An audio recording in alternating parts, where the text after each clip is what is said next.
Hello.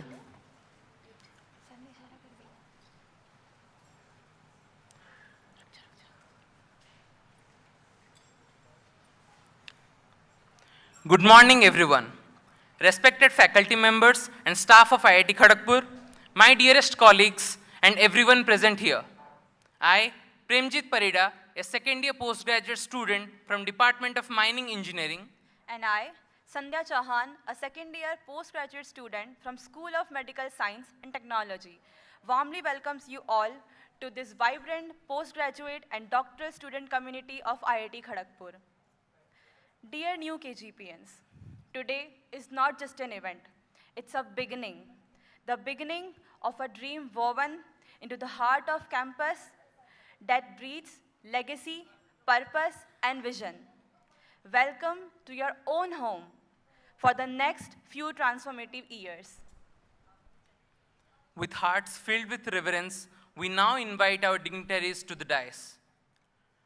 To start with this induction program, I request Chairman of Induction Program 2025, IIT Kharagpur, Professor Arun Chakravarti, to kindly come on stage and take the seat.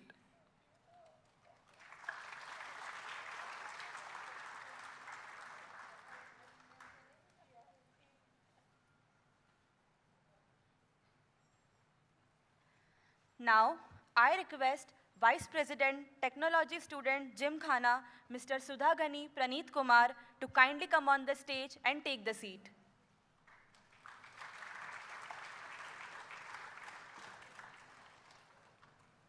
I think we should move forward as he is not here right now. Now, I request our respected Dean of Student Affairs of IIT Kharagpur, Professor Bhargav Maitre, to kindly come on the stage and take the seat.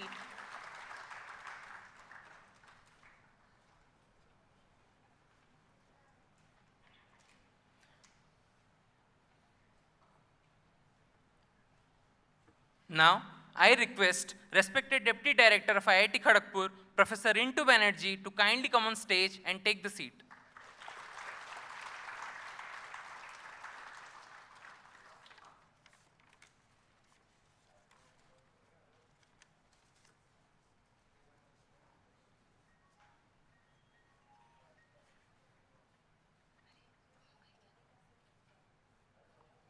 Now, I invite our Honorable Director of IIT Kharagpur, Professor Suman Chakrabarti, to kindly come on the stage and take the seat.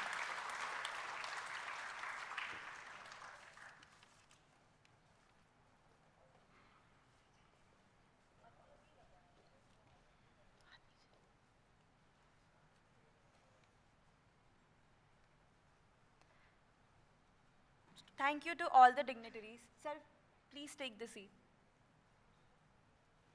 Thank you to all the dignitaries for taking the seats on the dais.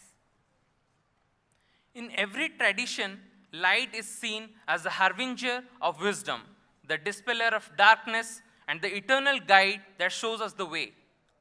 To mark the commencement of this academic journey, we shall now illuminate the ceremonial lamp, a sacred symbol of knowledge and positivity.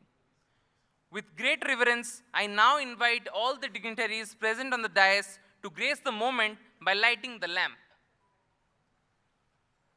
I also request everyone in the audience to kindly rise and join us in witnessing the moment of light, hope, and new beginnings.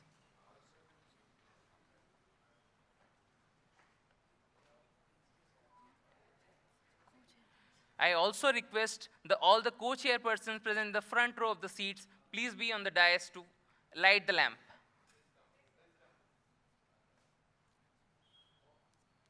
Sir, please be present on the dais.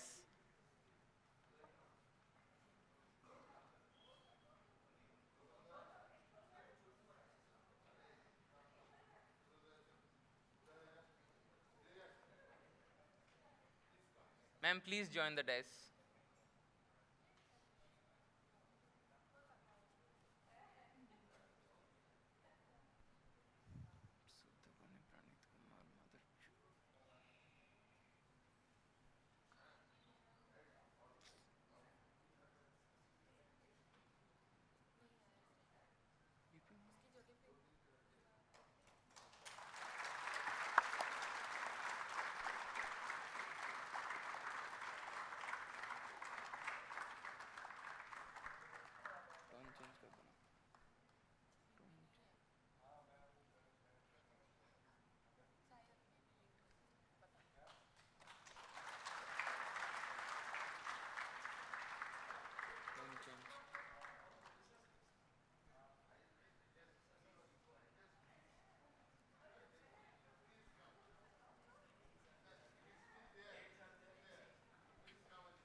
So please join us for the lighting the lamp.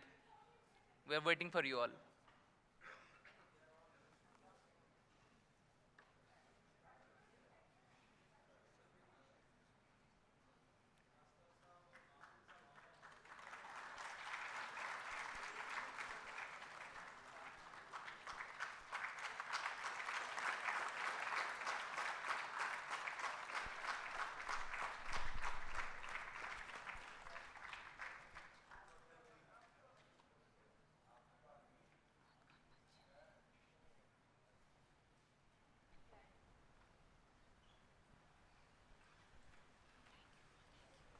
Thank you, everyone.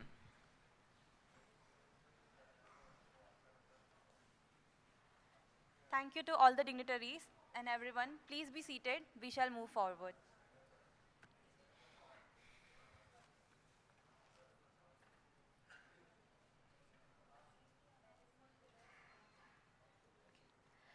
Before we move forward, we would like to take a moment to acknowledge a deeply tragic loss in our campus community. I request everyone to stand and observe a minute of silence in remembrance of the student who is no longer with us. Let's hold space in our heart with compassion, with respect, and with the hope for strength and healing for all who are affected. Please keep an 1 minute silence.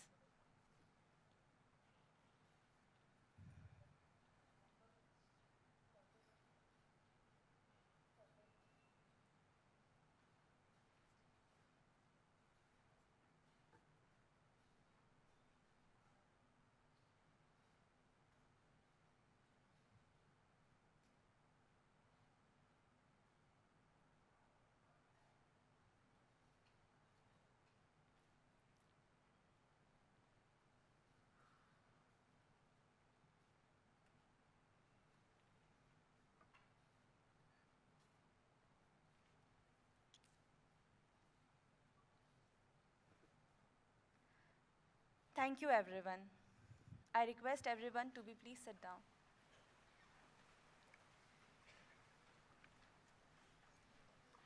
Before we proceed further, we would like to take a moment to express our heartfelt gratitude to the dignitaries present on the dais. As a token of respect and appreciation, we now request our student volunteers to kindly present the bouquet and memento to our esteemed guests. Before that, the students standing in the back, please find your seats quickly. Now, I request our student volunteer to present the bouquet and memento to our Honorable Director of IIT Kharagpur, Professor Suman Chakrabarti.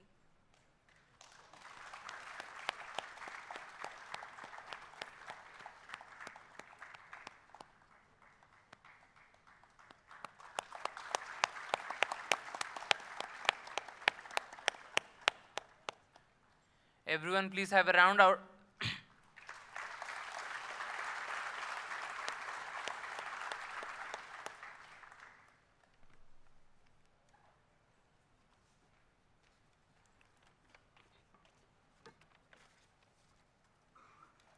Now, I request our student volunteers to present the bouquet and memento to our respected Deputy Director of IIT Kharagpur, Professor Intu Banerjee.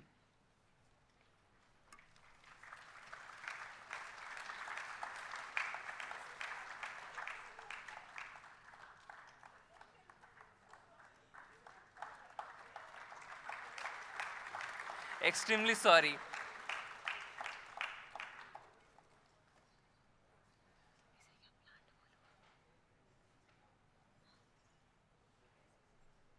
This completely signifies how much we prefer the green campus and green life.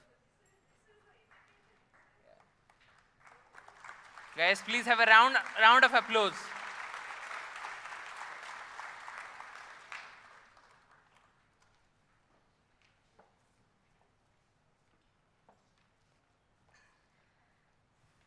Now, I request our student volunteers to present the plant and the memento to our respected Dean of Student Affairs of IIT Kharagpur, Professor Bhargav Maitre.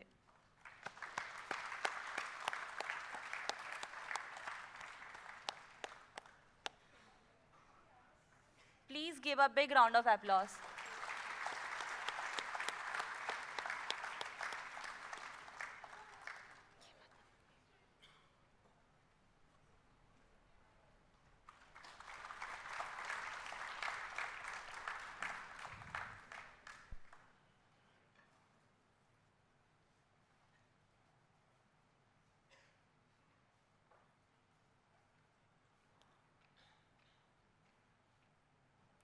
Now, I request our student volunteers to present the plan and memento to our respected chairman of Induction Program 2025, IIT Kharagpur, Professor Arun Chakravarti.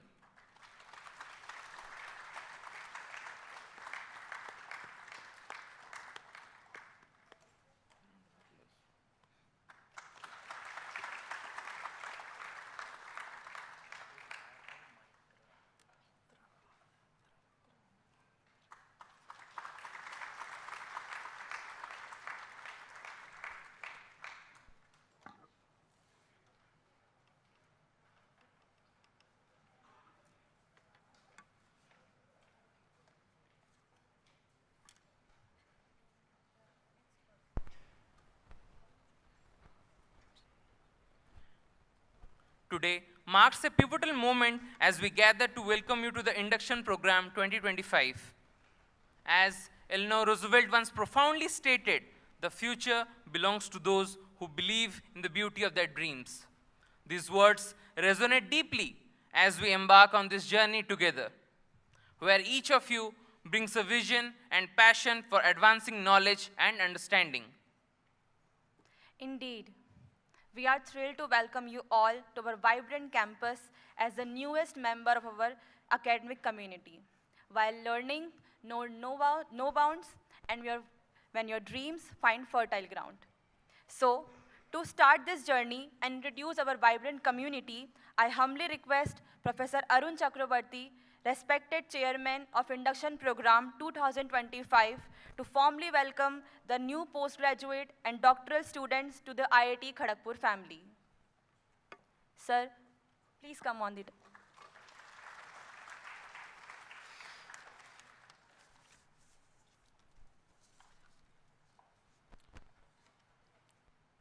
Very, very good morning to all. Honorable Director Sir, Deputy Director Ma'am, Deans of different academic units, Head of the departments, schools and centers, members from the academic and other units, fellow faculty members, proud parents, amicable student friends, ladies and gentlemen. On behalf of the Induction Program 2025, I am honored to welcome you all here today. It's my great privilege for the special welcome to our new Masters and PhD students who are in our campus for the first time and becoming part of our lively, challenging, diverse, and warm community of IIT Kharagpur family, which I experienced more than 3 decades ago, and that helped me, for which I am here today. A special welcome to all parents.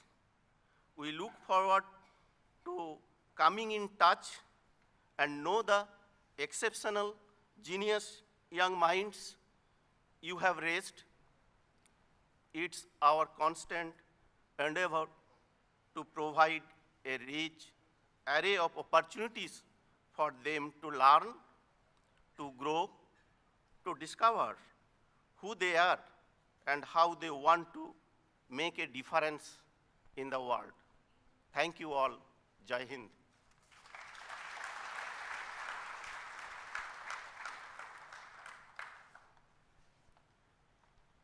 Thank you so much, sir, for the insightful words. Dear students, as you start your academic career here, remember you are not just attending the classes, but you are joining a fraternity that supports each other, celebrates diversity, and fosters collaboration. We can't wait to see the incredible things we will achieve in upcoming times. Now, we move from one inspiring leader to another. I request Professor Bhargav Maitra, the respected Dean of Student Affairs, IIT Kharagpur, to kindly address the gathering and introduce all the functionaries with his inspiring words rooted in purpose and excellence.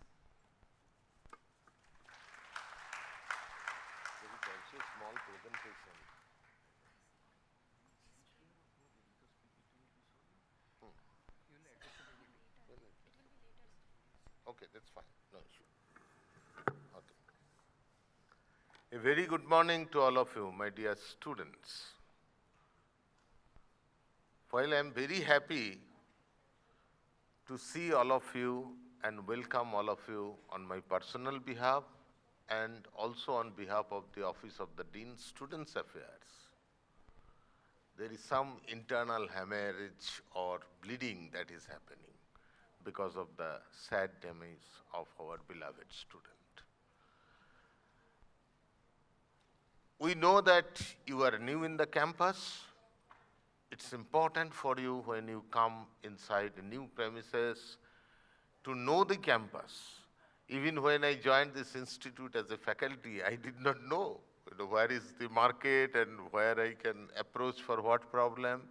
And every student, when you are first coming to this campus or entering into this campus, you will have this confusion. So it's very important to give you a proper orientation to make your life and your stay as comfortable as possible in this IIT campus.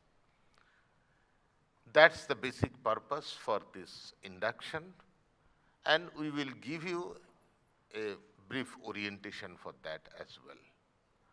But I would like to say something that, we live among students with students. We are all teachers, we are researchers, and if you see, except for the time we are sleeping and a few hours probably, most of our time is in the department, in academic area and with the student. And even if not in the academic area, you find a faculty sitting in the gymkhana, sitting with the students, or maybe going to field for some sports event with the students. So life goes, so you are integral part of our life. And that's the reason we say it is IIT Kharagpur family. We live as a family in the campus. So I say that you are new, we try to give you orientation, but if you have any difficulty, anytime, just approach us. Who are us? I will give you an introduction, orientation. So you know who are the people and what to do and where you can approach. Let me also admit that we have, throughout our journey, whatever we have done in terms of publication, in terms of research project, in terms of outreach, other outreach activities, patent, everything, it is primarily the contribution of the research scholars and the postgraduate student. Because, of course, there are brilliant undergraduate students who have done very good work. We got good publication as well also from them. But if you see majority of the research work, project, everything, the support comes from all of you. So we consider yourself extremely valuable. You are valuable to your family, you are valuable to all of us in IIT Kharagpur family. Please remember that we are there with you all the time. Feel free to approach us for any issue.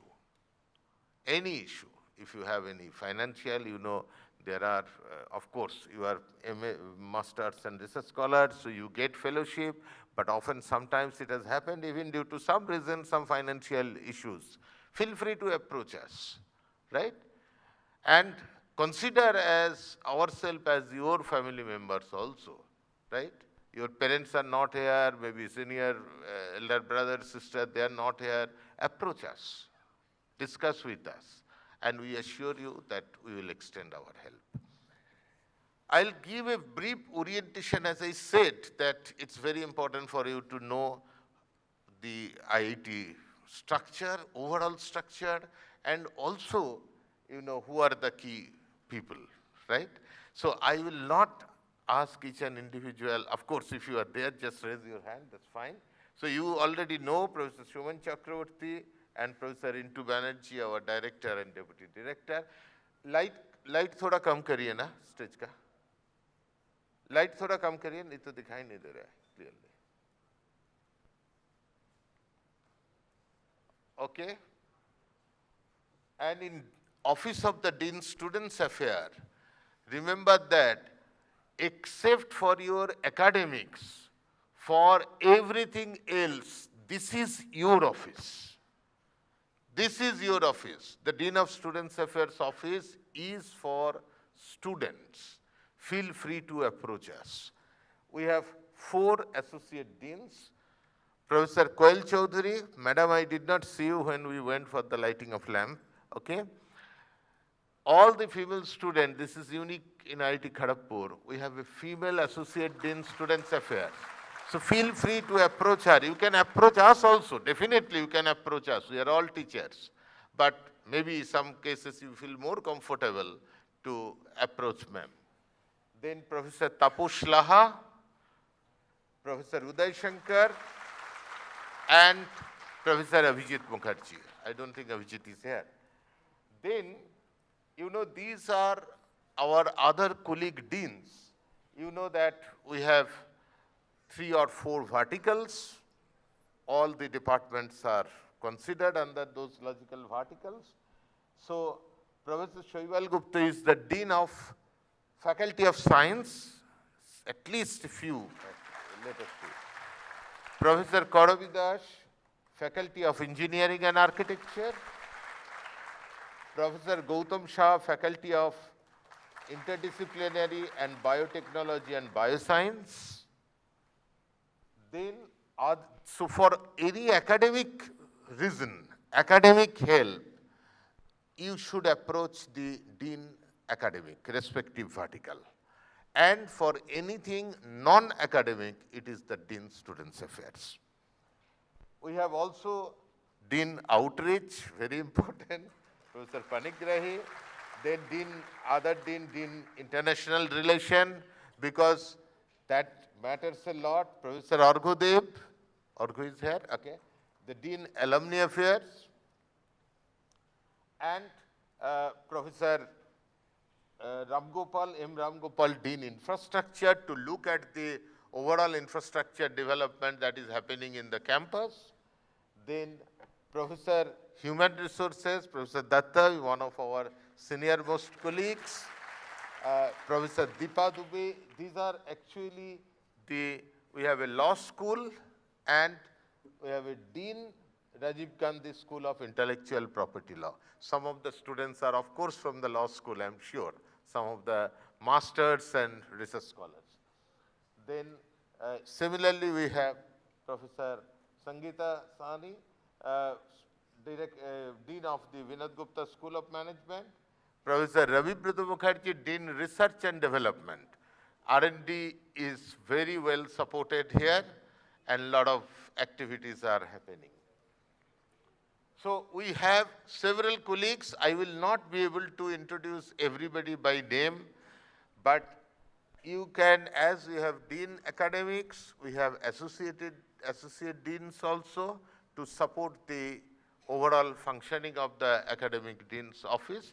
So as we have 3 deans, academic deans, we have also associate deans, Professor Das, Professor Chakravarti, Professor Mandal, and Professor Pratihan, and all others. I will not go by name because the time is really short. So all these deans, associate deans, we are all together to support administration and for the students. So don't feel alone. I wanted you to know at least the photographs of your head of the department. it would be probably challenging for me to introduce everybody individually. Then the whole induction time will go for that. So I will not do that. So I'm just showing you the photograph.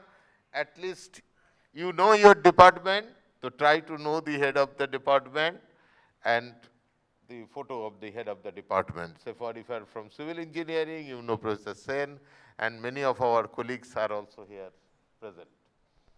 Uh, that's all. These are, you know, we have so many department, academic unit, so I will not go by name, but at least showing you the photographs. Then other than regular academic unit, we have several schools, academy, right? So these are some of the schools, chairpersons of schools, we call them, they are like head only, but we call them as chairperson.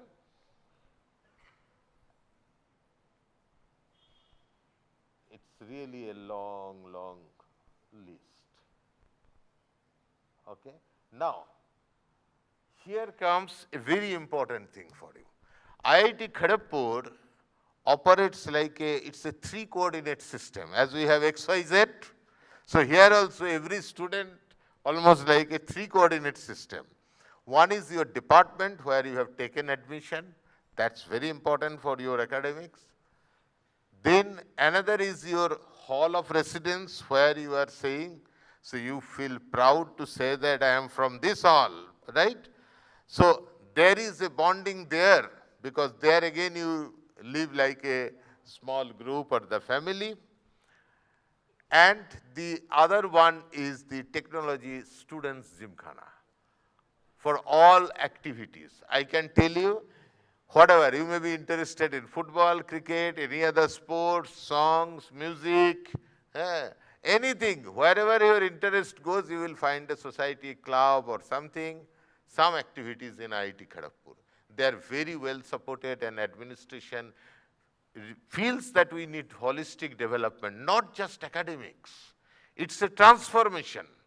It's a transformation and all-round development. That's what we are looking for. So here you are staying in hall. The hall management center is there, HMC. The chairman HMC is here. Professor Srivastav, you know, a very important person there because you have difficulties, you know, all the halls, it is under the vertical which is called HMC, and he is leading that. Then we have 3 coordinating wardens. They are very important for you. Coordinating warden mess, maintenance, and also the allotment. So kindly just know them. I will again, the time is very, very short. Then technology students gymkhana. For all your activities, wherever your interest goes other than academics, you will be supported there. So they are again, Professor Mahakut, just can you identify itself? At least you know the very important person. And again well supported by other faculty colleagues. Then this is the induction core team which are there. And the students, everybody together.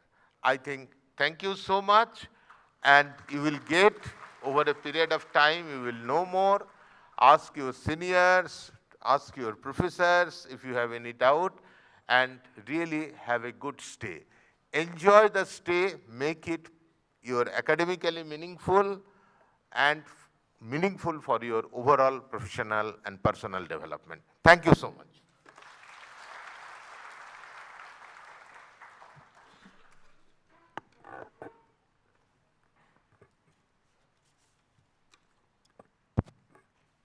Thank you so much, sir, for addressing the gathering and clearly walking us through the various functionaries that support and shape the students' life at IIT Kharagpur.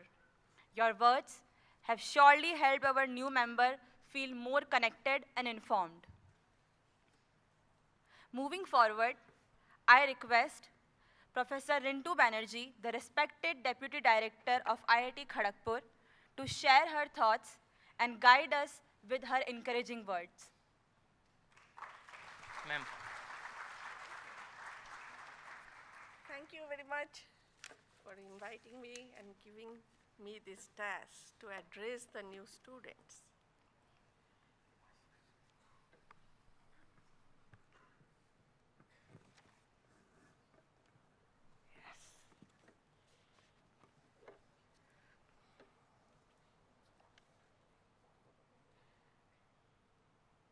Professor Shumon Chakraborty, Honorable Director, Professor Bhargav Moitro, the Dean Student Affairs, the Chairman of this induction program, Professor Arun Chakraborty, different deans, associate deans, head of the departments, schools, centers,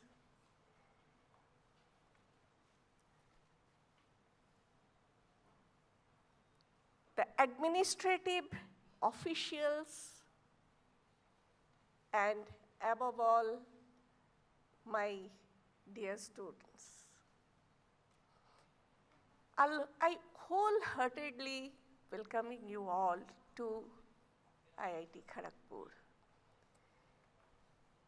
When you have heard Professor Bhargav Moitro, he has tried to introduce with you the different officials who are very important and you may need them in your journey during your stay at IIT Kharagpur. I will not repeat that. I would like to tell you something different. You know, IIT Kharagpur is one of the premier institutions in the world.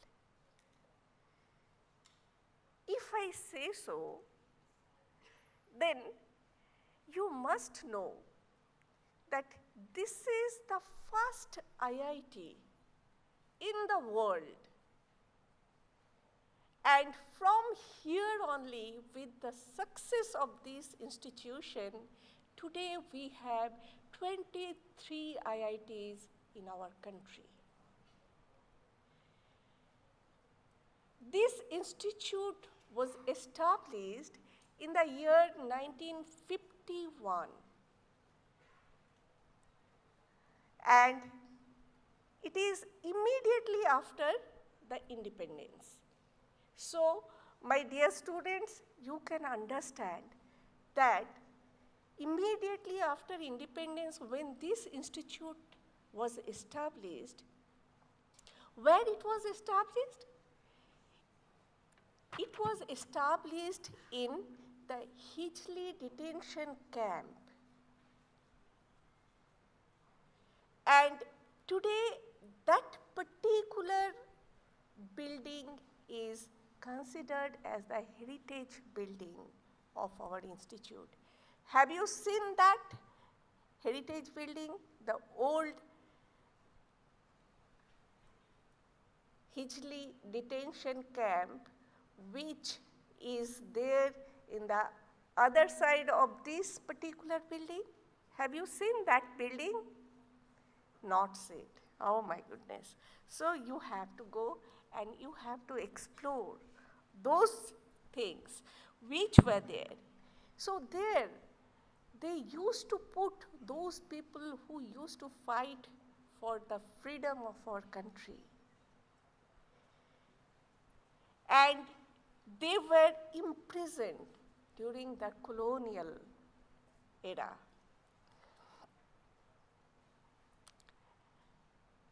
And since that time, 1951, this institute is continuously getting grown.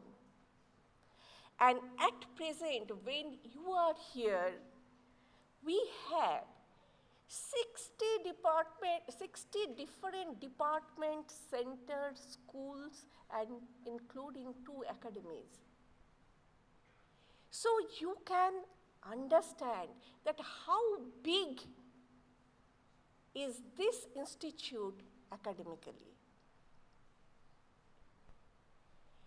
And when you will be here, you must know that we have entered the platinum jubilee year of this institute. And in this platinum jubilee year, you are our golden batch who have taken admission to this institute. I must tell you, my dear students, that when you have come here for the postgraduate program, PhD programs, that means you are going gradually for the more specialization. Specialization means that refinement. When I am talking about the refinement, means it is giving you more and more innovative ideas to get it execute during your stay at IIT Kharagpur. And when I am talking about this innovation, refinement and so on, you will find that there will be more and more failures. And this is my sincere advice to each one of you, my dear students. Don't get depressed with these failures. Just mind it that failure is the pillar of success. From that failure, you will be learning more and more than the success what you are achieving. In case you feel frustrated, you don't feel and ever think that you are alone in your journey. The entire family, what you have seen, which is already been introduced with my previous Dean Student Affairs, we all are there with you, along with your head of the departments, the faculty advisor, and your respective supervisors and co-supervisors. We all are there with you. When we are going for any research program, this is the students when you will be entering to the third semester for the master student and those who have already taken admission for the PhD program. So when you will be doing your research, you will find that there are many things you are not understanding. Try to understand, try to go into the depth. Then only, so there is a proverb, until and unless you chew the sugar cane, you cannot enjoy the taste, that sweetness of that sugar cane. So you have to, now you are here for the finest program, so you have to understand, you have to chew the subject, the topic with which you are working. During your stay, during your research activities, you will be having some success, some innovations, and many other things which you will be doing. And I would like to tell you that here we have different cells, different programs, different people who are there to assist you. Say for example, you have developed some innovative activities besides publications, I am just telling, which is patentable.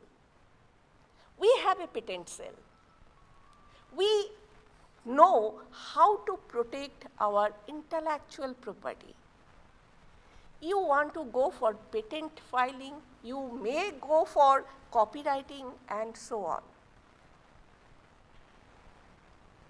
And we all are there to help you for filing the patent, for going ahead with your innovation and success. Let me give you one example. I was a student here before 3 decades. During my time, I was doing my research activities in chemical engineering department, and I would like to tell you, my dear students, that after 1 year and 3 months, I had to change my PhD topic. Every experiment I used to do, failure, failure, and failure. After 1 year and 3 months, I changed my PhD topic. I started with the new topic, and I would like to tell you that with 3 years and 8 months time, I submitted my PhD degree with 8 international papers. And that is the reason I would like to tell you, my dear students, that failure will be there. Don't get depressed. Failure will be giving you more and more learning than the success. Try to learn from the failures that what you did and why that failure has come to you. Try to analyze the activities, your act, what you have done. I'm just telling that, you know, many a time we are talking about technology, commercialization, and so on. We are talking about technology readiness level. Have you heard of TRL? So if you have not heard, you will be hearing this thing frequently from many of us, many of your teachers. So technology readiness level, so many a time you must have seen that many success stories are there up to the laboratory scale. But from lab to commercialization, it is the strongest hurdle any student or any technocrats they are taking. And during this transformation, it is we who will be there with you to help to transform the lab scale to commercial. And for that, we have another cell in our institute. This is called Lab to Market. And this cell will be helping you in identifying the relevant industry who are there, who will be helping you. So that is the reason I'm just telling my dear student, be positive. You are going for a long journey. Hurdle is here, and this hurdle is a minimum hurdle. You have to overcome. And when you will be overcoming, I think many of you must be knowing Eureka, Eureka. And that day will be coming to each one of your life if you are positive and going ahead with the positive thinking. During your journey, if there is any hurdle, we all are there with you to solve that. Please come to the respective people, those whose name have not been shown here. The concerned department, center, head of the department, the concerned faculty, supervisor, co-supervisor, and so on. And on behalf of the entire administration, I'm just giving you this much commitment. I think Professor Suman Chakraborty will also agree with me that we all are here with you to go ahead your new journey. My dear students, we are here now to see that next few years what innovation, what new findings will be there from many of you, for which we are waiting. And I wish you a very successful stay and very successful higher learning process.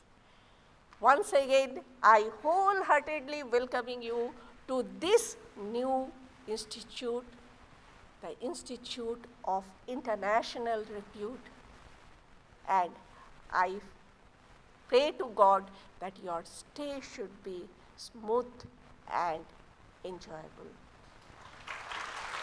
Thank you and Jai Hind.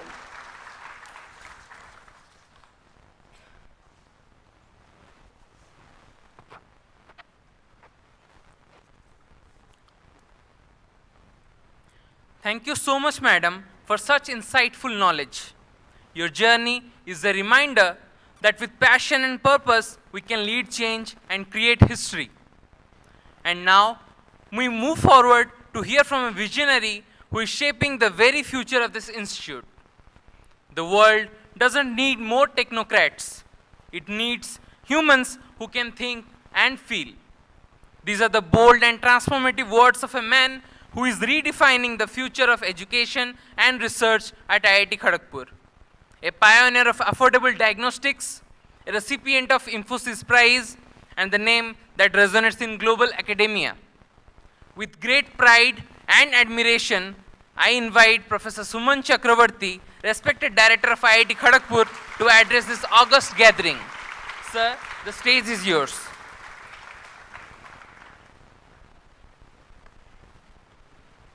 Thank you.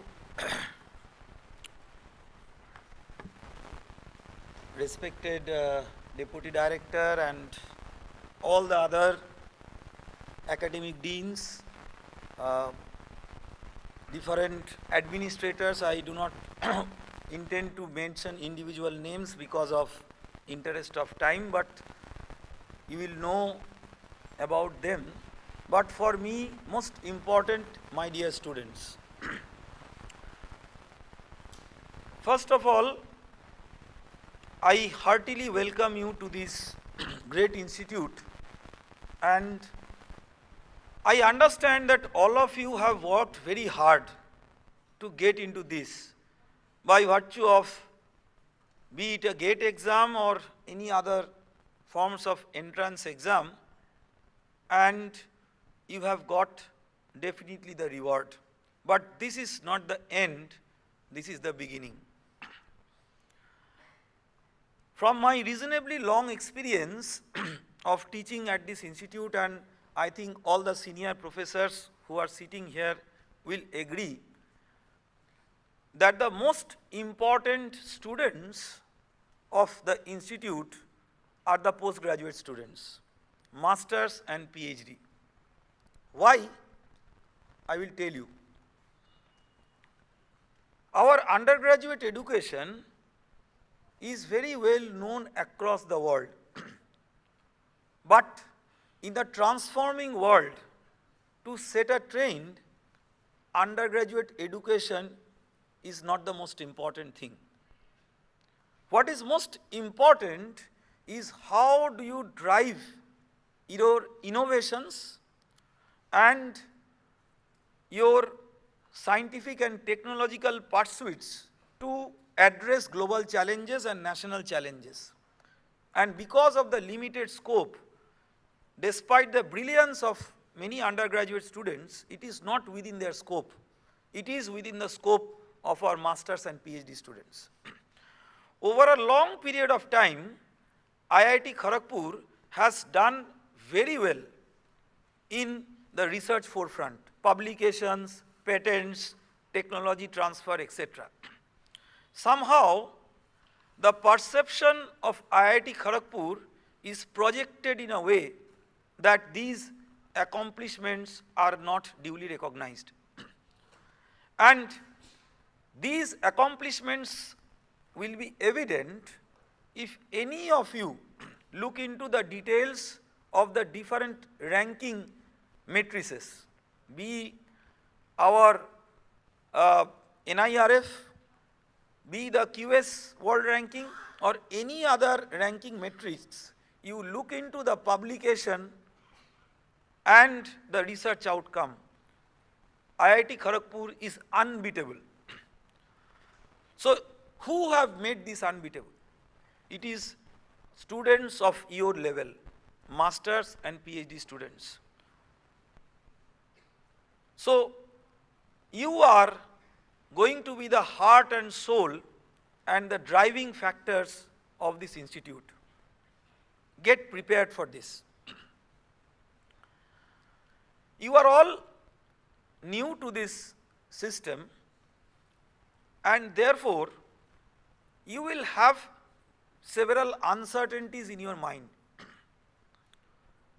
You have to be careful to learn the system, but you need not be anxious about the system. The reason is that in the campus system, there are so many factors which on one side might drive you in certain direction for which you have to be cautious, but on a positive side, they will help you to get settled and acclimatized with the system very easily.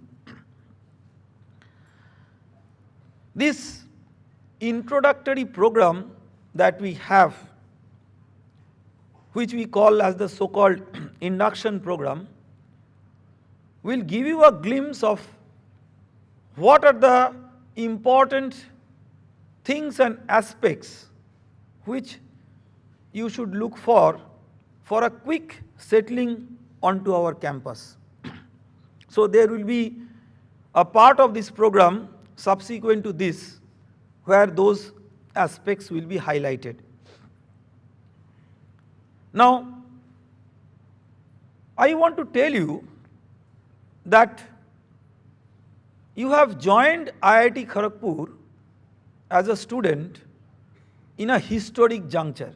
Nothing could be better than this. We are going to complete our 75 years of journey, and remember, IIT Kharagpur 75 years is IIT system 75 years, because we are the pioneer IIT or the first IIT in the entire IIT system. So these 75 years have seen tremendous growth of the respect and the acceptability of IIT as a brand, and this is very important. All of us are proud of this brand. But we don't want to be such a brand where there is only brand but in reality it doesn't sell. So for 75 years, we have progressed, we have got tremendous heritage, but that heritage is not going to carry us for the next 75 years. Let us all accept that. So in this ever transforming world, and this is very, very important about understanding the transforming world, because in the undergraduate level, whatever education we provide, there are certain aspects where it takes a bit of time to infuse what is there in the transforming world. There are classics of many subjects which have to be retained. But postgraduate and research is an area where we rapidly respond to the transforming world. And the transforming world demands, as I mentioned in my convocation talk, that we just do not want technocrats. Some people have interpreted this that we do not want technocrats. What I intend to mean is we do not need just technocrats. Why it is important is because, let us say that you have an exam question. Now I asked someone that if you give a challenge to all the paper setters of different exams, that set up a question in that exam level, not research level, which ChatGPT cannot answer, you will see that such questions asked are very little. It may be so that ChatGPT is not giving the correct answer because simply it is at the end what the generative AI is doing. It is looking into the existing database in the internet and trying to map that with whatever is being asked in a logically trained algorithm driven system. So in that way there will be certain errors, but those errors are going to be sort of ironed out as newer and newer versions of the generative AI's platforms come up.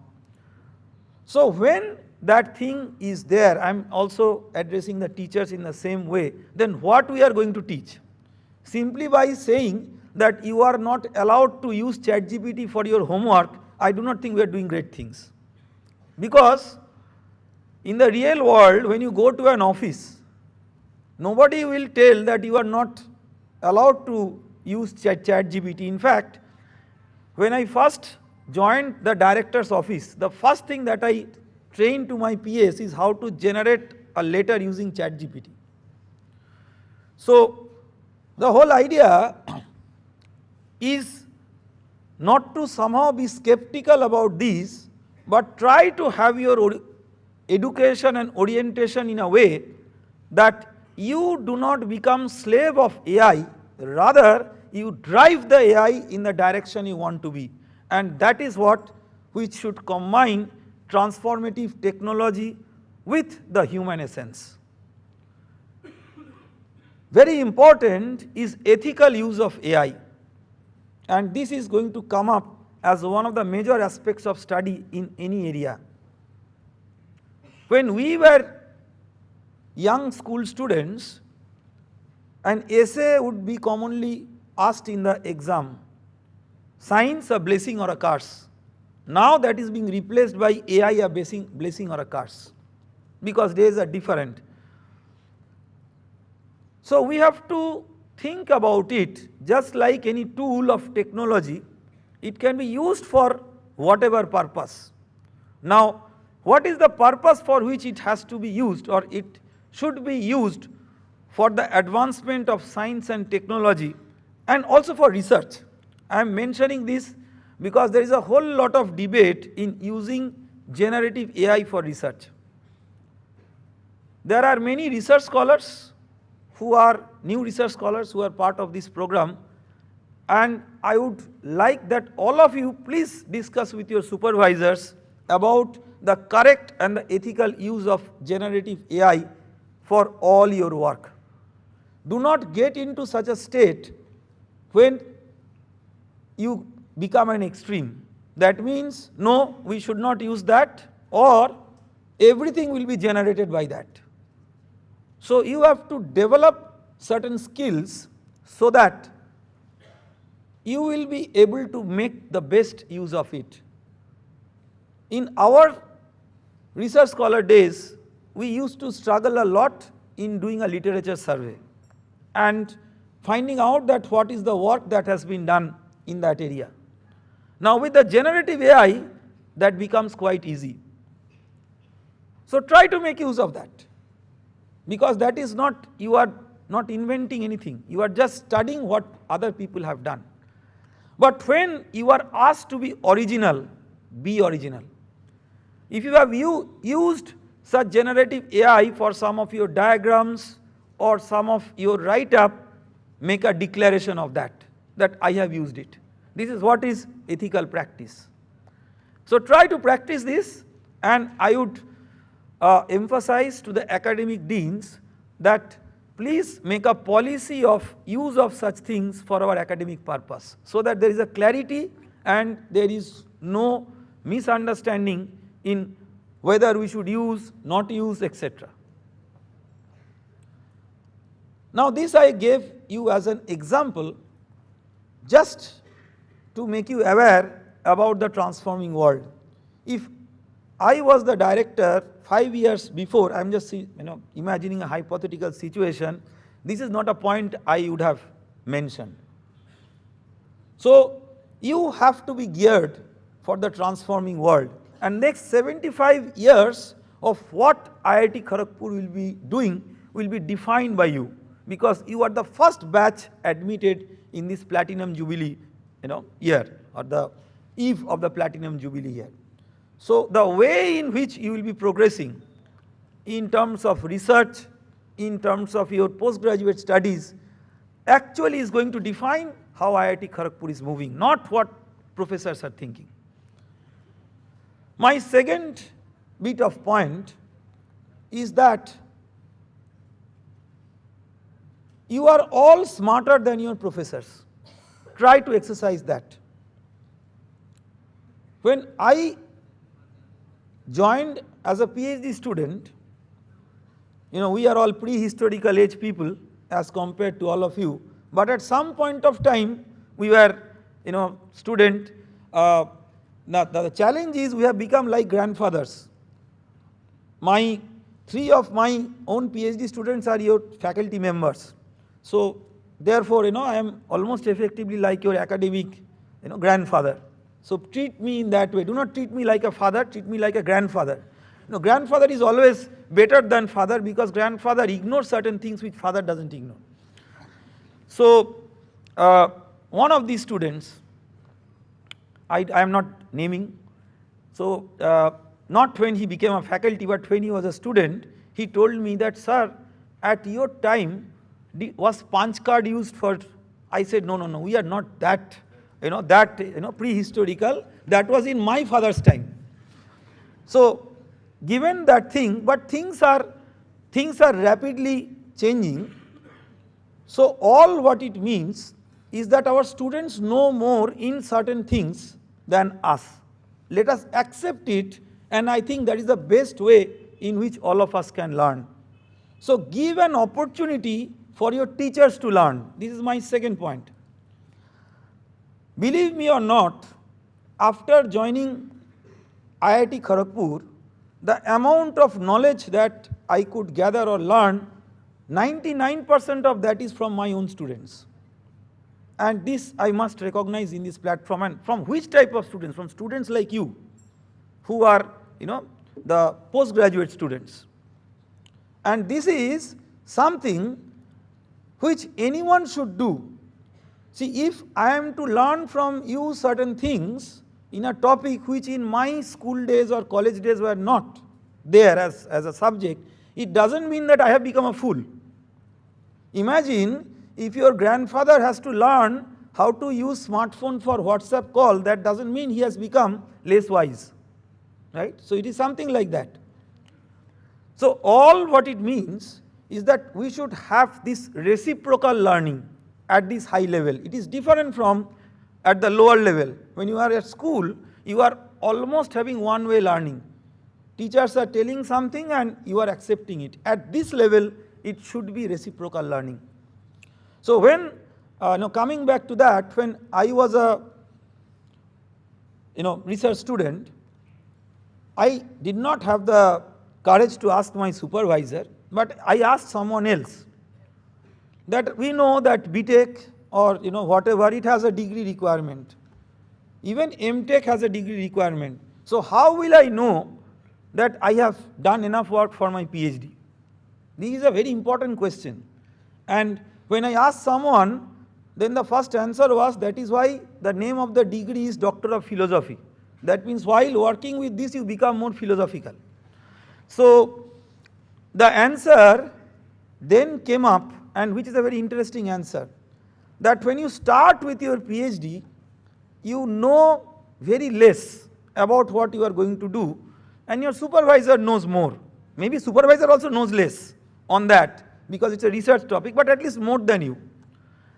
Now as you progress in research, there is a time when not only you know more than your supervisor, but you are in a position to teach your supervisor on that cutting edge research area, and that is when you are ready for a PhD. So keep this in mind. So keep this in mind. It is not 1 year, 2 years, 3 years, 5 years. It is that what we expect from you. Be in a commanding position in the subject where you become the boss and your supervisor becomes your student.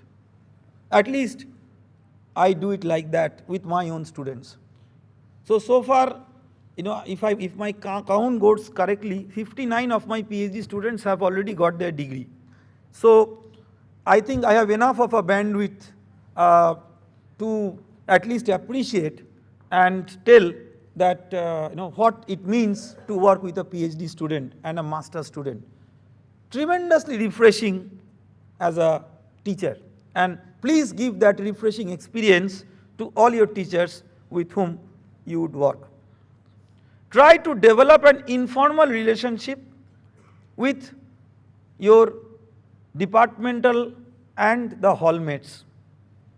We all talk about certain things, well-being of students.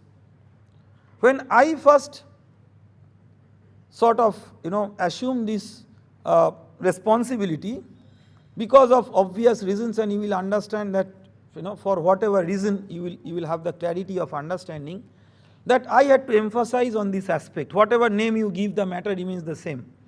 So one of the experts of mental health was telling me that when we are talking about well-being, we are meaning that people are ill. So we are having a solution to that. And it has been it has sort of advanced to a level that everyone is thinking that people here are all sick mentally. This is absolutely wrong. Why this is absolutely wrong? Imagine that there are about 20,000 students totally, if you include everything, including the external, internal, who are there, working professionals, you all add, it will be around 20,000. I am giving a ballpark figure. Now, how many of these 20,000 people you find having mental challenge? I would say not that many in number. The question is that we have to go to a deeper root, that if the challenge is coming, where from is it coming? The answer is not that simple, but what we have thought of is trying to get a holistic purview of this entire aspect of not really solving a mental health problem.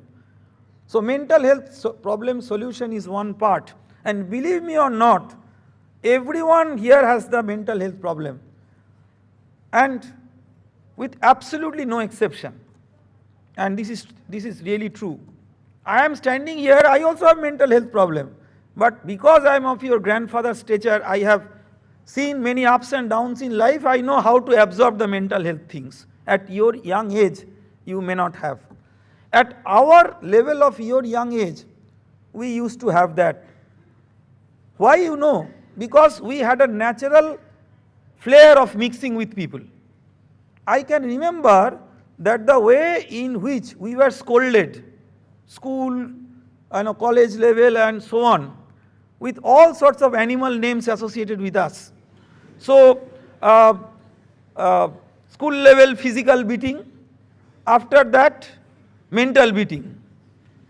So, I saw one very kind of punishment in the ground floor of our university where I was an undergraduate student.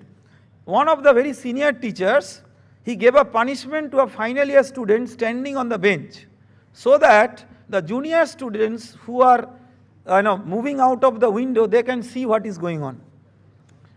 So these kinds of things were there. I am not saying it is good, but the thing is that it was a different generation where we did not have either smart or unsmart phone. None of these were there.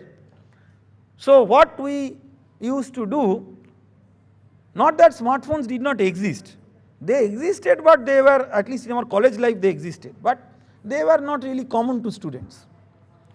So what we used to do, and in fact when I was a research scholar at IISc, you know how we interacted with our parents. So every week, this is historical, you will not know until and unless you ask some of your parents. Every week once, we used to register our name in the STD booth.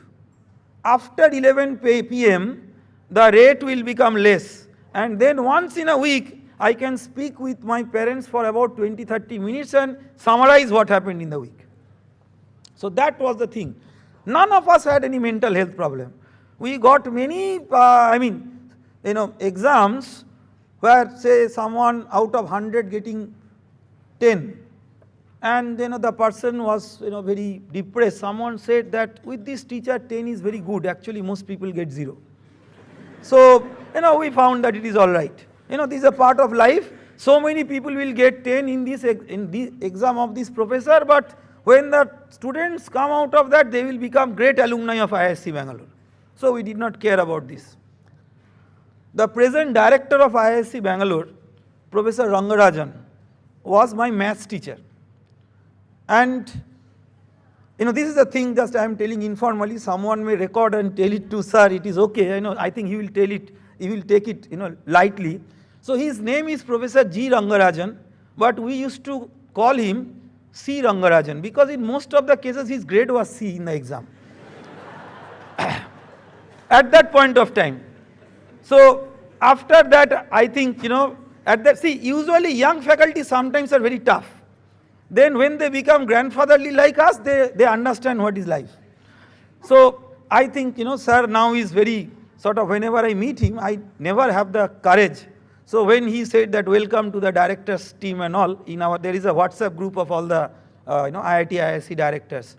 So I thought that sir, I will write that sir, I still remember those class test days when before your class test, entire hostel will become dark. It is like God has created load shedding. And we have to fight the most difficult exam. But we all knew that this is not going to affect us, because in any academic journey, in a rigorous academic institute, these things come. So there are many things which you will learn in your hostel from your friends which will make you feel tensed. You must be knowing that in physics there is something called as Hall effect. So I call it Hall effect. So Hall effect means what your peers tell in your hall. You all know by this time that in IIT Kharagpur hostels are called as halls of residence. So what your peers tell in hall have very little correlation with what is the reality. So they will tell, Hari, you have not got this internship, your life is gone. The person who is saying has never seen life. Someone will say that your CGPA is this, how will you do this and that? Someone will say, Are you have got this gate thing, try for PSUs and vanish from this system. Till you get in PSUs, IIT Kharagpur is what we call as Bishramagar. So, these many things people will tell. Listen to everyone. This is what I do in my own administration. But act in your own way. Listen to everyone. But act in your own way. Do not act according to them. Do not get dictated by mediocres who have not seen life.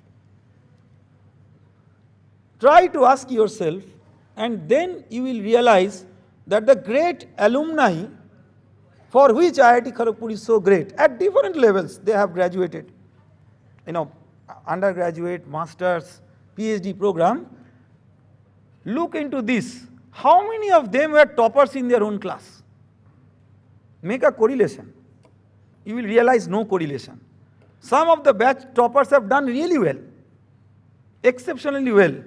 But some who are not so good, not in the that league, they have done exceptionally well, because what this institute should teach you is not really what is there in the book and how do you get grades out of that, but how to cope up yourself in the professional area in the ever transforming world, where when you people will have 20-30 years of experience, you will find that whatever you have studied at this level is perhaps no more that relevant, because the world has changed by that time. Very similar to what is happening for the teachers in the present era.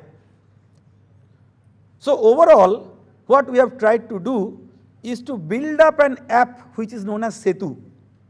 This we are planning to release on the 25th of this month.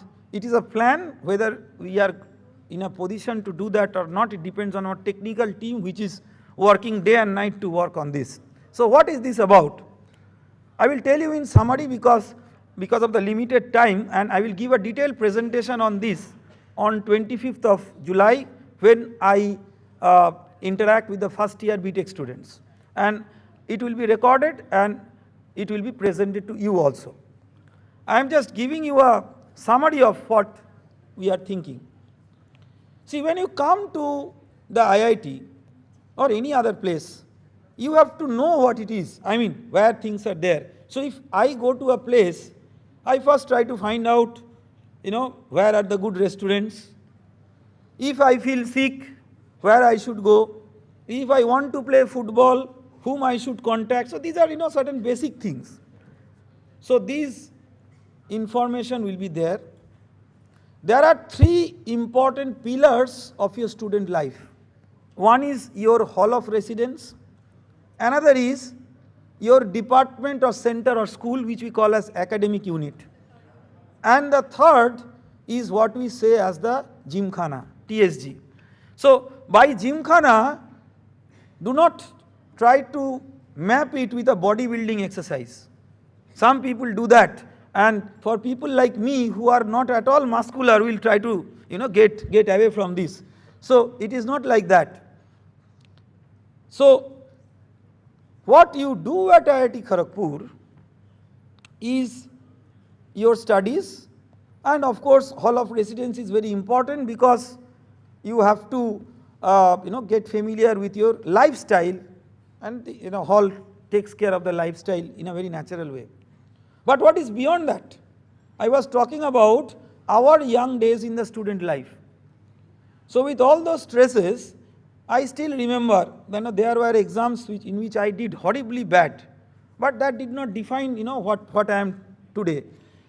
So in the afternoon, for say couple of hours, I would just go and play with my friends, say in the Gymkhana ground of ISC. I never thought that I would become a Rahul Dravid or Sachin Tendulkar, although I saw Rahul Dravid in that ground. I never, or some of my friends who were good in football, never thought that they will become Lionel Messi. Or even someone very good in, songs and all. In those days, in the 90s and all, we had those Kumar Sanu, Udit Narayan, etc. Now Arijit Singh and others. But no one, thought that we will become like that. So the entire thing was that we would make a fun of that. So what do you mean by fun? Fun means when we work out in that way, we get absorbed to those things irrespective of the level. And that gives us a natural ability or a natural platform to ventilate. Sometimes we are telling great abuses about the teachers. Okay, no, fine, it's okay, it's a part of life. So if you are angry with teachers, ventilate there. Instead of taking a catastrophic decision in your own life, which is irreversible. Usually you will find that this stress, anxiety and all those things, until and unless you are a panic stress patient, are momentary triggers. And these mixing events will actually have yourself diffused with others. You will also know the problems of the others. I heard a very important story from someone who said that there was a person who was very upset because he did not have a good pair of shoes, that he was very sort of poor person and his parents would not be in a position to give them a good pair of shoes. Then someone pointed out in the road that there was a person who did not have his leg, part amputated. So then this person realized that no, what I am having is much better than someone who doesn't have the foot. So when you mix with others, you will realize that the utopian condition, the artificial condition, the virtual world that is being created by today's all social media and all those things is making you drown in a virtual matter where in reality that matter is nothing. So that you will realize only when you mix with people. But everyone doesn't mix well with everything. So if we force everybody that you go to yoga class, then yoga class will become like maths class. So that is not desirable. Our entire problem is that whenever we have an intervention, we make the intervention like a class, like induction program class. So I have made sure that less bhashan in induction program, because these classes people do not like. Modern day people like activities, and you learn through activities. Even in the school level we try to have learning not theoretically but learning by activities. So in the Setu, we are having an app which integrates all these, and it also gives you an opportunity for your engagement in different campus initiatives, starting from deep tech research to sports and other cultural activities. IIT Kharagpur has certain challenge, but this gives it a great opportunity as compared to any other academic institute in the world. Look at the surroundings, the neighborhood, the society, and you will find there are so many challenges for which you can come up with brilliant technology that can be solved, so that these problems can be solved. Be related to energy, water, clean water, healthcare, sustainability, so many other things. And you can be champions of that by driving the development. I always keep in mind that sometimes people develop the mentality of begging and receiving. This is not the way you can develop a society. Unfortunately, at IIT Kharagpur I see that you develop a sense of contributing to the society by getting into the mind of a charity. Just like people before entering the temple think that I give 1 rupee to someone, that means God will be very pleased to me. That is not how a society develops. So you have to empower them. And how can you empower them? Nothing better than empowering them with cutting edge science and technology tools, so that they become the champions of the society and the national progress. You see in front of IIT Kharagpur main building written dedicated to the service of the nation. Try to adhere to this motto and take it as your driving path for the next 75 years. So all these in terms of your inclusive activities, be sports, be culture, be working on projects. And I have thought of it, but I cannot alone take a decision, that I am thinking of bringing a system as per our national education policy, where all these inclusive engagement projects will be considered as an extra academic credit, which will be credited as a part of your CGPA beyond what you are doing in regular classes. I will put it up to the relevant academic bodies and bring up to the Senate to see how this can be done. So the whole idea is that you need to get into an inclusive, holistic, lifestyle. And then in this app, we will also keep an automated chatbot. We all recognize that every individual can have personal issues, and we are all entitled to have that. And you do not have your very close family members to ventilate that. And we cannot have this for 20,000 people. So how do we have this ventilation? One is natural ventilation. You come out and work in projects and all those things. But even then, if there is something that you cannot tell those to people, so there will be some chatbots, and we will make a mix of human and AI, so that people will not really understand which part is human and which part is AI. Keep in mind that human is always watching what you are telling, but nobody knows your identity. That's the best thing. So you can talk about whatever is your challenge and all, and your identity is completely decrypted out of that. So it will come out as an emotional exchange. At some point of time, human will take over from AI in that interactive format. Now we will try to identify from all these that whether you are having certain challenges which will require more attention, and then we will be having experts of mental health and others who have already carefully designed certain programs, and they are designing a bit more, and you will get the benefit of that. It is no more therefore just a counseling center. It is much, much beyond that.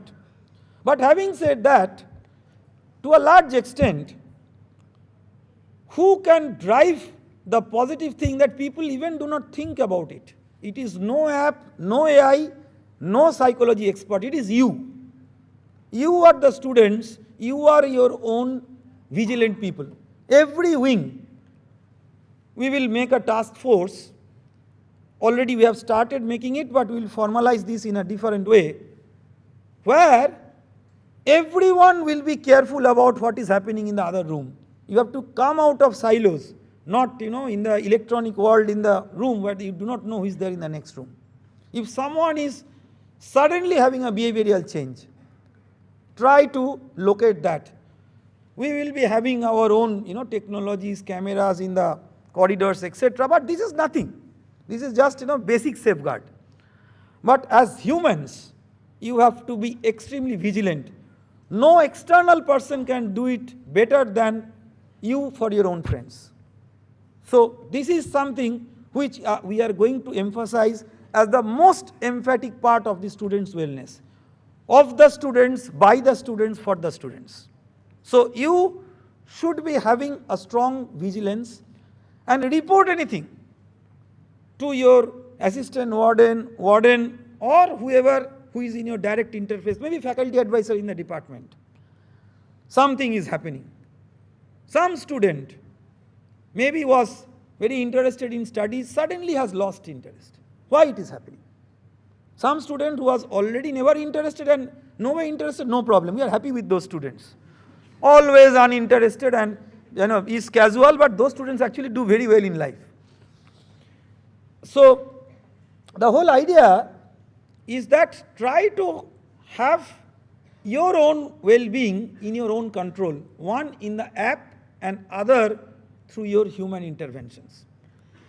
But when we find that all these things are at some point of time getting difficult, we always think like this. When I was at, I always think in this way. See, as teachers, our difficulties, when we become teachers, we are at the other side of the table. We forget that what kind of nuisance we created when we were at your age. So this is a problem. And it's not so easy to solve the problem because we have crossed that age long time back.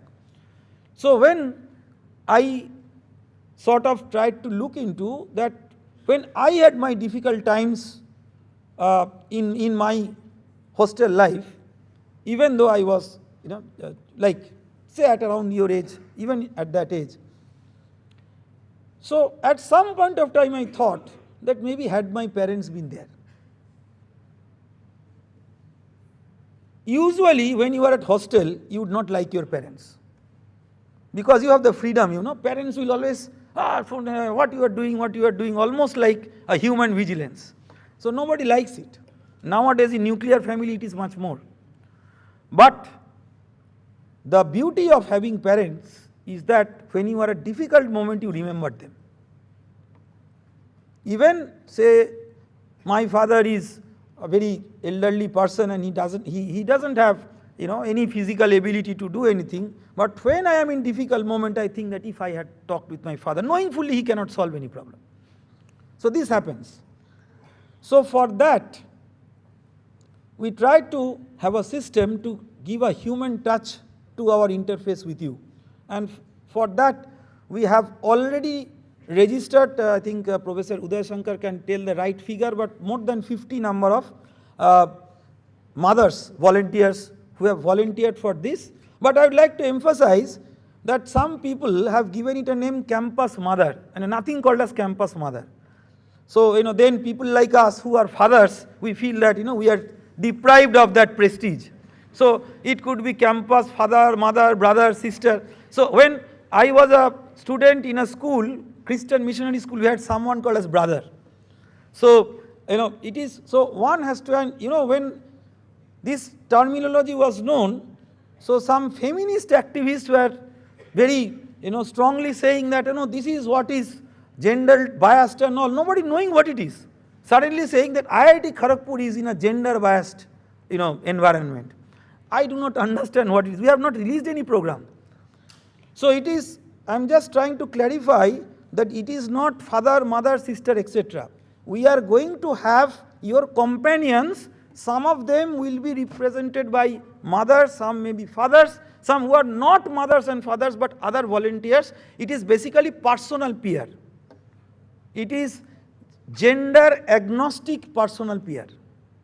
That we have to be very careful about. So what they will do? This is actually what I have been practicing as a part of my work as a PhD guide.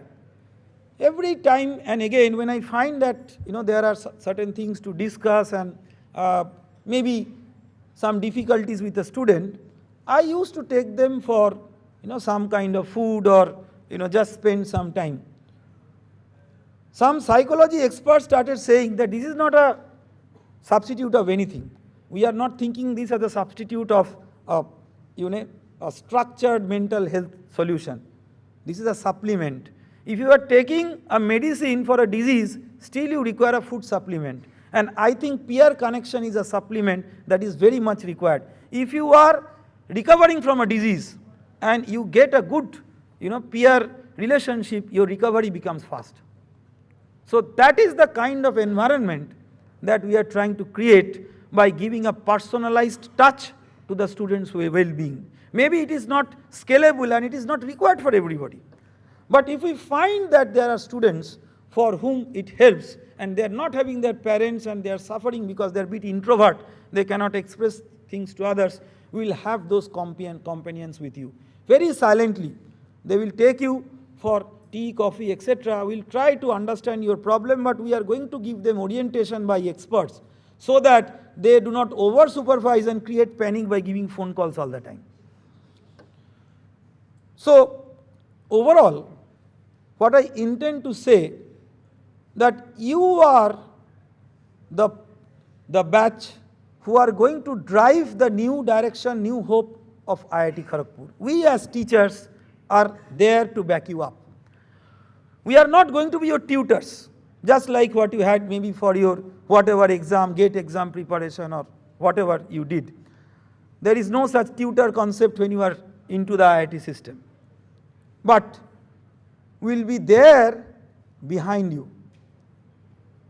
Try to be progressive, try to learn new things, and try to educate everyone so that you become the real torch bearers of IIT system. No question of any fear, any inhibition. Just go forward, enjoy the time at IIT Kharagpur.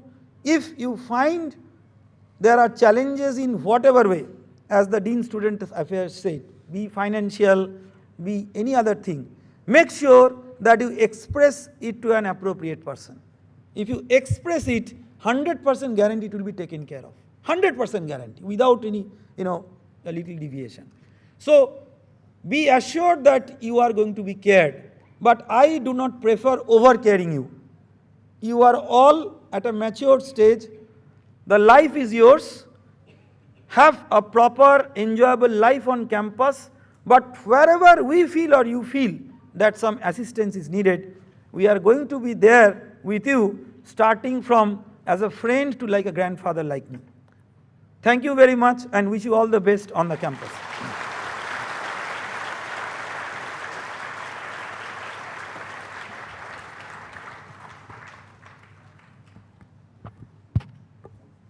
Thank you so much, sir, for those thoughts-provoking words.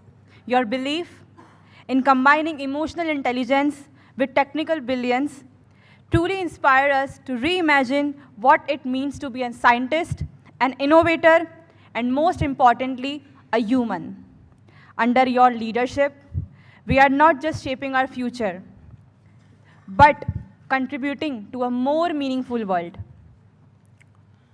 Thank you all the dignitaries for sharing your valuable knowledge and experience. We really hope that we will be able to absorb a fragment of it and emerge as a visionary leader and a contributing citizen for tomorrow. I request all the dignitaries to take their seats in the first row so that we can proceed further for the induction program 2025 IIT Kharagpur.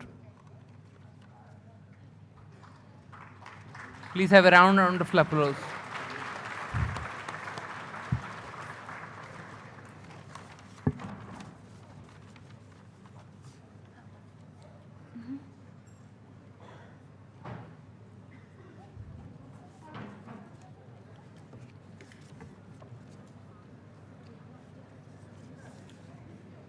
Also, please everyone be seated in your respective seats as we shall continue with the induction program.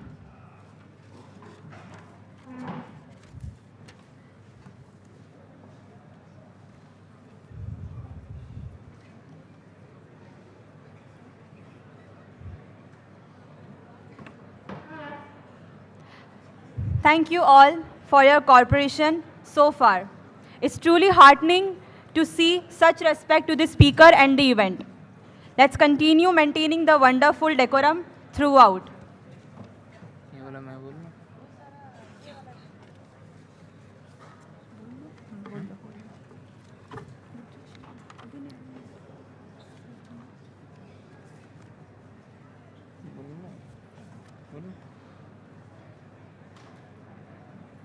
I request everyone to please remain calm till the stage is being cleared.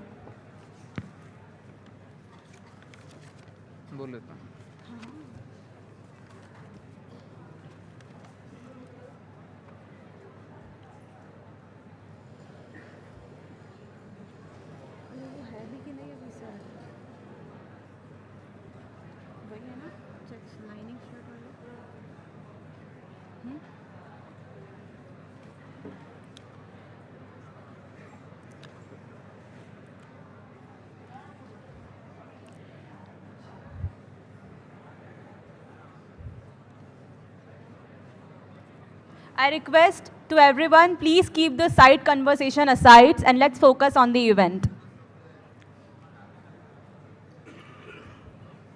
People who are moving around in the back, please find your seats quickly.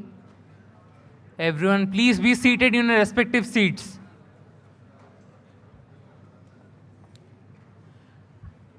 We have now stepped into not just the first IIT of India, but also an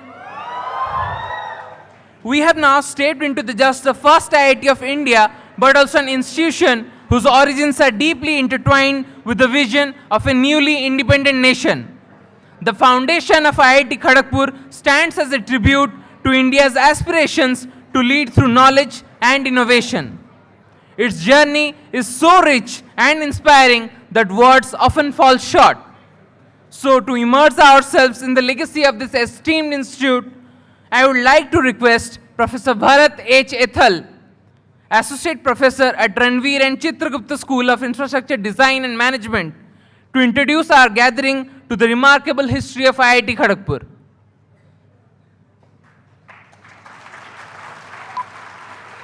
Sir, please come on this stage.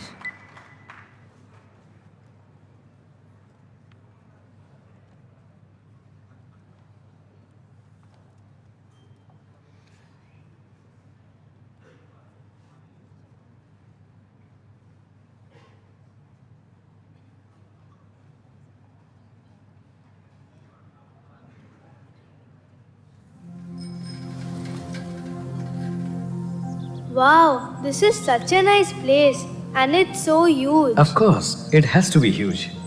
This campus is the largest one amongst the IITs. Today in 2014, there are almost 10,000 students, 700 faculty members, close to 1,000 non-teaching staff working here. On the whole, there are 36 departments, schools and centers running here today.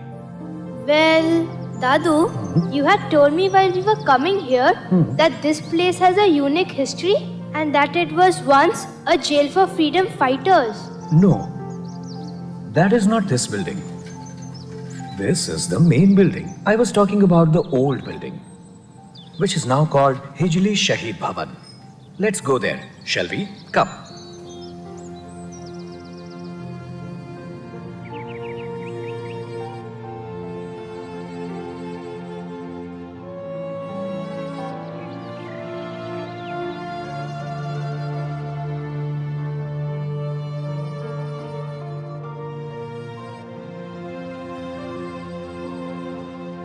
This is the building, which was once a jail, or rather a detention camp.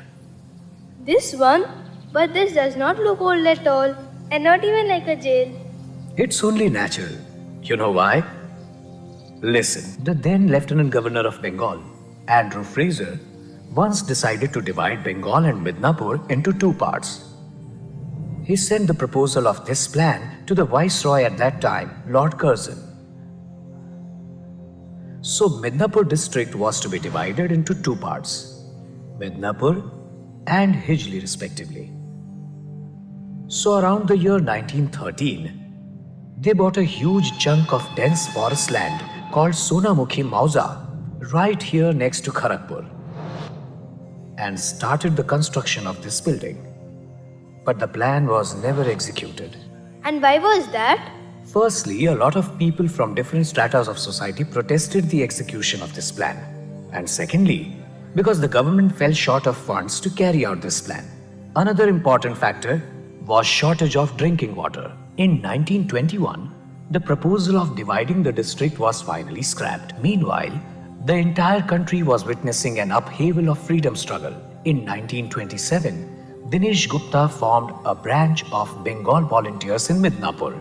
And there were some other strong revolutionary organizations like Jugantar and Anushilan Samiti. And on the path of non-violence, the Congress was also at its peak of revolutionary spirits. How is all this connected to this building? How did this place become a detention camp? For that, you need to know about the Indian history of 1930s. Do you?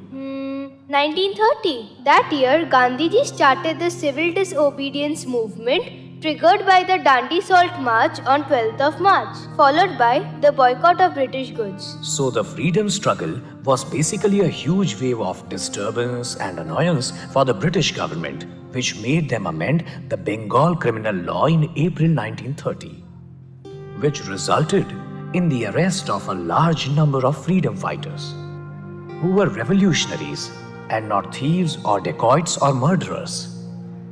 To house all these people, 3 detention camps were opened. One in Buxar, one in Behrampur, and one right here in Hijli. Almost 200 detainees were put here in this detention camp. Okay, now I get it. This building was lying empty, so it was converted to a detention camp. Correct. Now as you see, this building was surrounded by a 10 feet high wall, and outside there was a barbed wire fencing. The camp was guarded day and night by armed sepoys.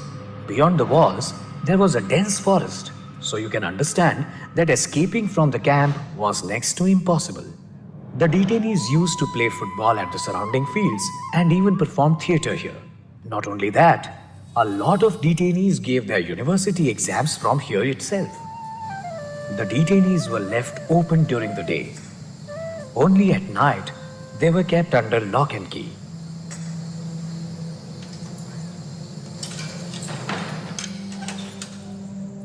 You had said that even female inmates used to stay here? Not here. Outside this compound, there was a special jail for women. Let's go there. You know, almost all the female revolutionaries that we know of have spent time at this place at some point in their lives. But the women's jail was quite different from the men's jail. But this place seems much smaller and more suffocating than the men's jail. What you see here is what has become of this place in all these years. At one point, this area was much more open and spacious, just like the men's jail. You know, various women detainees have written about how they would try and make their listless detainee lives interesting by the sheer force of willpower. Were there no hardships faced by these people? Not exactly. This place was infested with snakes and scorpions and life-taking malaria mosquitoes. A lot of women detainees suffered direly at the hands of malaria. Thanks to the nursing of enterprising women like Indumati Sinha and Leela Nag, they used to get well soon. They would take turns in cooking for everybody.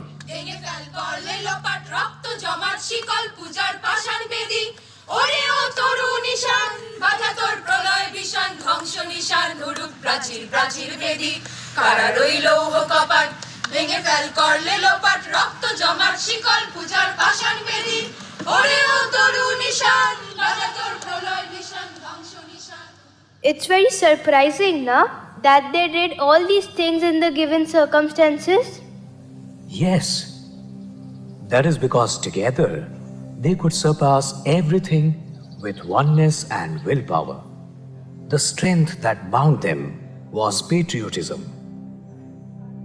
These strong women could very well transform their dreary lives into fun-filled times, indulging in singing, literature, studying, painting, or nurturing flowers in a colorful garden, along with conducting plays and dance dramas.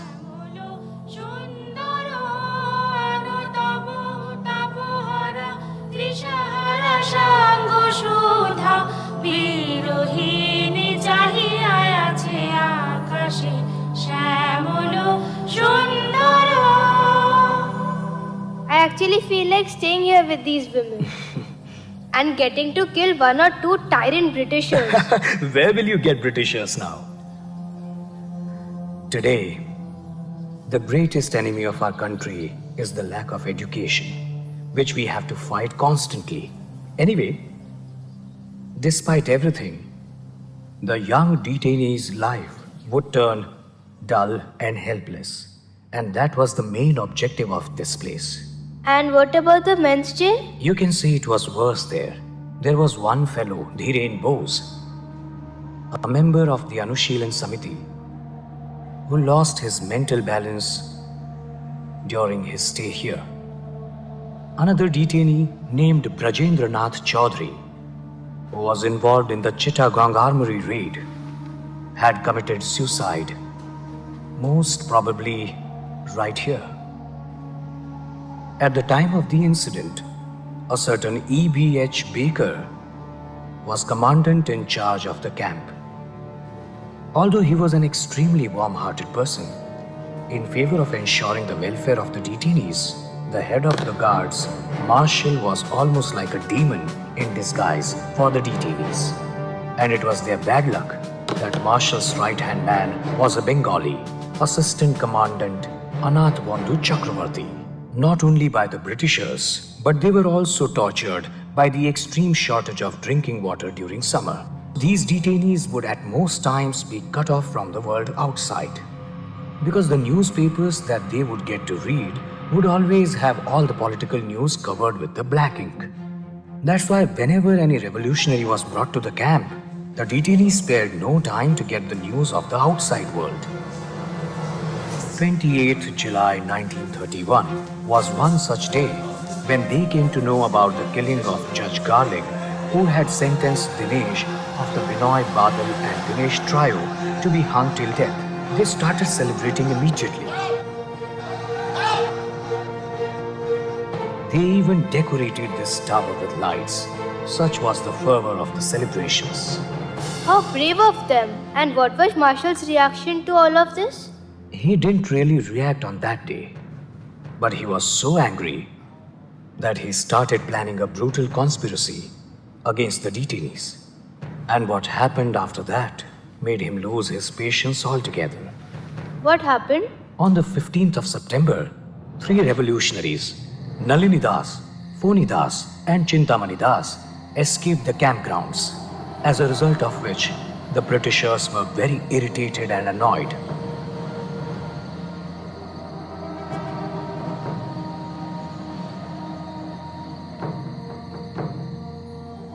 The next day, that is 16th of September 1931, all the English officers left the campgrounds to go to the Kharagpur European Club. The detainees were left at the mercy of the Indian guards, who had foolproof orders, torturing the detainees. The day after was the birthday of writer Sarat Chandra. In the night, at around 9, the detainees were planning how to celebrate the writer's birthday. Suddenly, they heard shouts from the downstairs and gunfire.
Then what happened?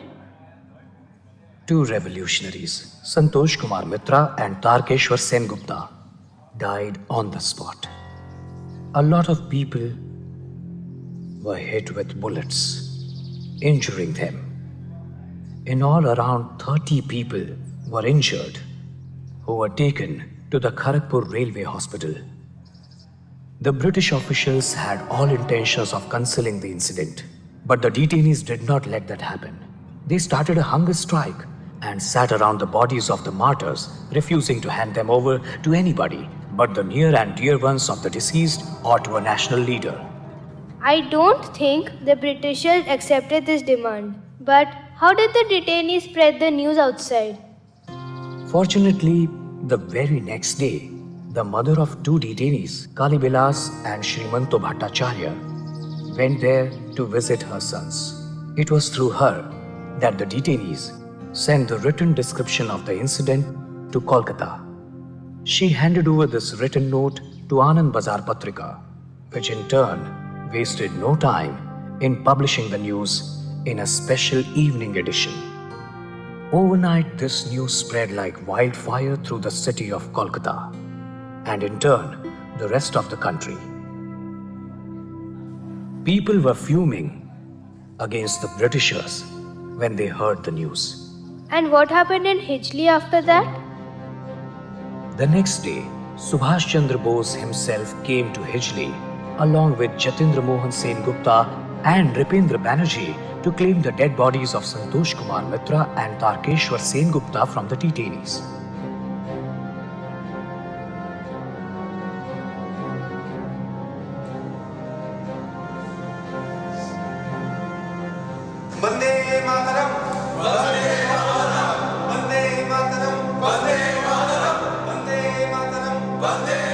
On his return to Kolkata, Subhash Chandra Bose addressed the countrymen. I have returned from Kharagpur with unspeakable pain. Would we engage in petty quarrels when our friends are shot like cats and dogs inside the jail? He continued. So this day, the only cry that rings out from our heart is, let on the blood of the martyrs be built up the edifice of freedom. Rabindranath, then 70 years old, and in spite of his failing health, presided over a huge protest rally at the monument in Kolkata on 26 September 1931. And no justice was given to the people affected by this incident? There was an inquiry committee looking into the matter, but that was mostly a farce. According to the verdict of this committee, the killers were merely transferred to different jails as punishment, and for the task of disciplining the detainees, a special military commandant, Captain Wills, was taken in. How absurd is that? It was as a protest against that incident and the unfair verdict passed that Rabindranath penned his famous poem, Proshno. I know the poem and all the verses make a lot of sense now. How is that? For example, this line, আমি যে দেখেছি গোপন হিংসা কপট রাত্রি ছায়ে হেরেছে নিঃসহায় আমি যে দেখেছি প্রতিকারহীন শক্তের অপরাধে বিচারের বাণী নীরবে নিভৃতে কাঁদে For sure, this is about the unfairness of this incident. You're right, I must say. I don't think the detainees suffered this whole incident without reacting. Not at all. The person who was responsible for the killings and the inquiry commission paid dearly for it. Who was it? Marshall? No, the district magistrate Douglas. What happened to him? On 30th April 1932, two second-year students of Midnapur College, Pradyot Bhattacharya and Prabhanshu Shekhar Pal, took revenge by shooting Douglas to death. You had said that even Gandhiji had visited this place? That was after 6 whole years of the shooting incident. Gandhiji visited Hijli on the 17th November 1937. After that, the women's jail was closed down that year. And in 1938, the Hijli detention camp was closed down too. And then this became the IIT building. Not so fast. The time had not come for that yet. The detention camp was opened again in 1940. But it was hurriedly closed again in 1942 due to the Second World War. On one side, there was America, Britain, France, and Russia, while on the other side, there was Germany, Italy, and Japan. By then, Japan had almost reached the borders of India. Therefore, to help the British, the Americans sent their air force down here. They created runways and hangars in Chakulia, Dudhkundi, and Kalaikunda near Kharagpur. This place, hidden by dense jungles, was ideal for their headquarters and radio control room. The American Air Force went back in 1945 once the war ended. All this while, we were discussing the tortures of British rule in India. But all Britishers were not tyrants. There were some people who actually did things to help the people of our country. Especially in the field of education, we owe it to the British for initiating Western education in this country. But how did this building become an IIT building? After the Second World War got over, the British needed specially educated people to help them reconstruct places, to make new factories. They needed engineers for the growth of science and technology. The idea of IIT started in this building while the Britishers were still here. Yes. Nobel Prize winner Dr. A.V. Hill was appointed to take a look at the state of education in our country. He recommended an institute modeled on the Massachusetts Institute of Technology in America. According to that, the Central Advisory Board of Education and Sir Ardeshir Dalal put their efforts in setting up a committee in the year 1945. The committee, comprising of scientists, teachers, and industrialists, was put up under the leadership of Nalini Ranjan Sarkar. This committee, in their report, proposed the establishment of a higher technical institute. Then Head of Interim Government Jawaharlal Nehru and Education Member in charge Maulana Abul Kalam Azad accepted the proposal to build the Eastern Higher Technical Institute on 19th February 1947. According to the Sarkar Committee report, it was recommended that this institute was to be formed somewhere in eastern India. And the then Chief Minister of Bengal, Dr. Bidhan Chandra Roy, favored Hijli. Although the preliminary work for IIT had started some time before that, already in Kolkata at 5 Esplanade Row East. But that's a different story. We were discussing the story of this building. What Subhash Chandra had said actually came true. What came true, Dadu? As he said, on the blood of the martyrs, we built up the edifice of freedom. And this is the place where we heralded a new beginning. The first ever Indian Institute of Technology was started over here. What was the date? Which date? The start of IIT in this building? Oh, yes. It was on the 18th August 1951. The then Central Education Minister Maulana Abul Kalam Azad inaugurated this on a special occasion along with the then Governor of West Bengal Kailash Nath Kadzu, Chief Minister Dr. Bidhan Chandra Roy, and the first Director Professor Gyan Chandra Ghosh. Afterwards, IIT expanded massively. Later on in 1990, part of this building was transformed into the Nehru Museum of Science and Technology. It is so interesting. It's unique indeed, the history of this building. It was constructed as the headquarters of the Hijli district, but was never used for that purpose. Then, it was used to keep the under-trial detainee revolutionaries, only to witness to an extreme incident of torture by the Britishers on the Indians who bled on the soil of this building. The American Air Force from so far away made this their base. And lastly, the establishment of IIT.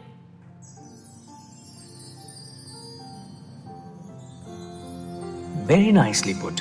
Did you say you know the poem Proshno? Yes, I know it. Let's do something. Let's recite the poem together to commemorate those brave freedom fighters who dedicated their lives for the freedom of our country. ভগবান তুমি যুগে যুগে দূত পাঠাইছো বারে বারে দয়াহীন সংসারে তারা বলে গেল ক্ষমা করো সবে বলে গেল ভালোবাসো অন্তর হতে বিদ্বেষ বিষ নাশো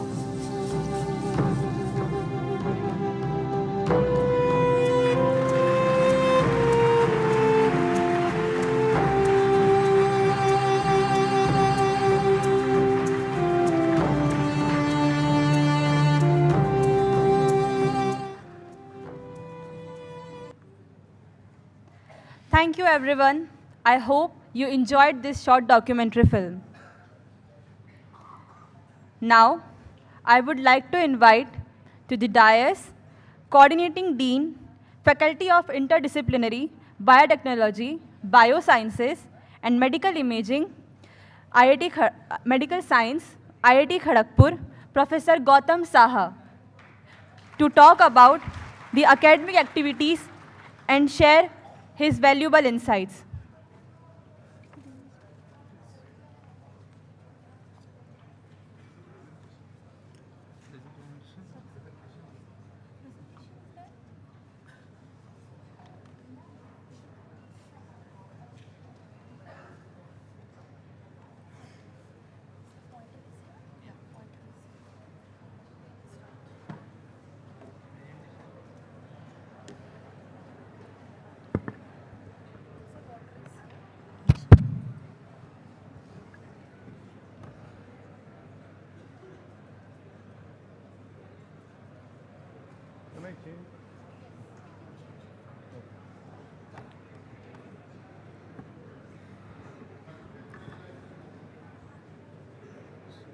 Good morning. So all of us feel humbled to go through the history of IIT Kharagpur, the making of the IIT system. Once we go through the film that has been shown just now. So in this segment, we shall take you through the academic rules and regulations or the programs in very brief manner. So this has been divided into two segments. The first 10-minute segment will be devoted to the PG program, that is the master's level program, and the next 10-minute segment would be for the research students, the PhD and MS students. So I am Gautam Saha. I am one of the academic dean, and with me we have two other academic deans here, Professor Shoibal Gupta and Professor Korobi Das. So Professor Shoibal Gupta will take over from me in a short while for the PhD and MS segment of this presentation. So that is these are the three verticals. All the academic units, 58 of them, are divided in these three verticals because you have seen the IIT system has grown. IIT Kharagpur is the biggest and the largest. So earlier there was only one dean handling the undergraduate program, only one dean handling the postgraduate and PhD program. But that was becoming difficult, so we had to, have more number of people in the administration taking care of your journey. So these three deans are supported by associate deans, joint registrar, deputy registrar, assistant registrar, and many other staff members in the academic section who will be there to help you out for various issues that you may face in your journey over here. Now, you all know, because you are here for some more than a week now since your registration, and maybe you have already had some exposure in the department, some induction at department level might have already happened. So you already know that each of you are associated with a faculty advisor. I'm talking about the postgraduate, the MTech, LLB, LLM and those programs only. PhD and MS will be taken up later. And the faculty advisor is the first point of contact for all of you. And you have to remain in touch with faculty advisor to see that all the course requirements are properly fulfilled. I'm just giving you a small example. Very recently, one thing came up just before the convocation. Convocation was held, on 15th of July, when you were here. Already you have registered and you are in the campus. And I take little diversion to tell that the convocation speech of the guest of honors and chief guests like Dr. Deshpande all those are there in the YouTube. So I will suggest that you go through it. Okay, these are not very long speeches, 10 minutes, 12 minutes speech. It will help you to understand what the current status. This will supplement whatever we are discussing here and what you will be hearing from us time to time. So in that convocation we found, the head of the department pointed out, because there was some miscommunication, the student considers that he has completed all the required credits, okay, to become a graduate and get the degree. However, there was one credit short. The subject combinations were taken in such a manner, some subject of 2 credit was taken instead of 3, for which the total credit requirement was not fulfilled and only one short was there. So that miscommunication actually created problem for the student, and he didn't get the degree in the convocation just for being 1 credit short, and the subject combination choice was not proper. He should not have taken, had he taken a 2 credit subject, along with that he should have taken a 4 credit subject, because the curriculum was designed in such a manner that those electives will be of 3 credits. It is defined by the department itself. I am telling you a practical problem. That's why before semester decision, you talk to your faculty advisor also, that what are the things that are remaining to be fulfilled, so that you do not get into some such situation at the end of the program.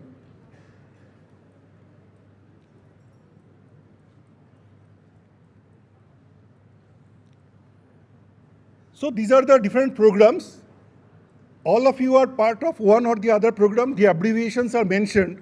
This slide we have put here to let others in the other program understand the depth and breadth of different activities, postgraduate activities that are happening in this space, so that there is always an opportunity to collaborate at student level as well and come up with interesting projects, problems to pursue together. One program that we have recently launched, most of the programs from their abbreviation, you might figure it out. Sorry. So this is the newest program that we have launched. This Masters of Public Policy, Law and Governance.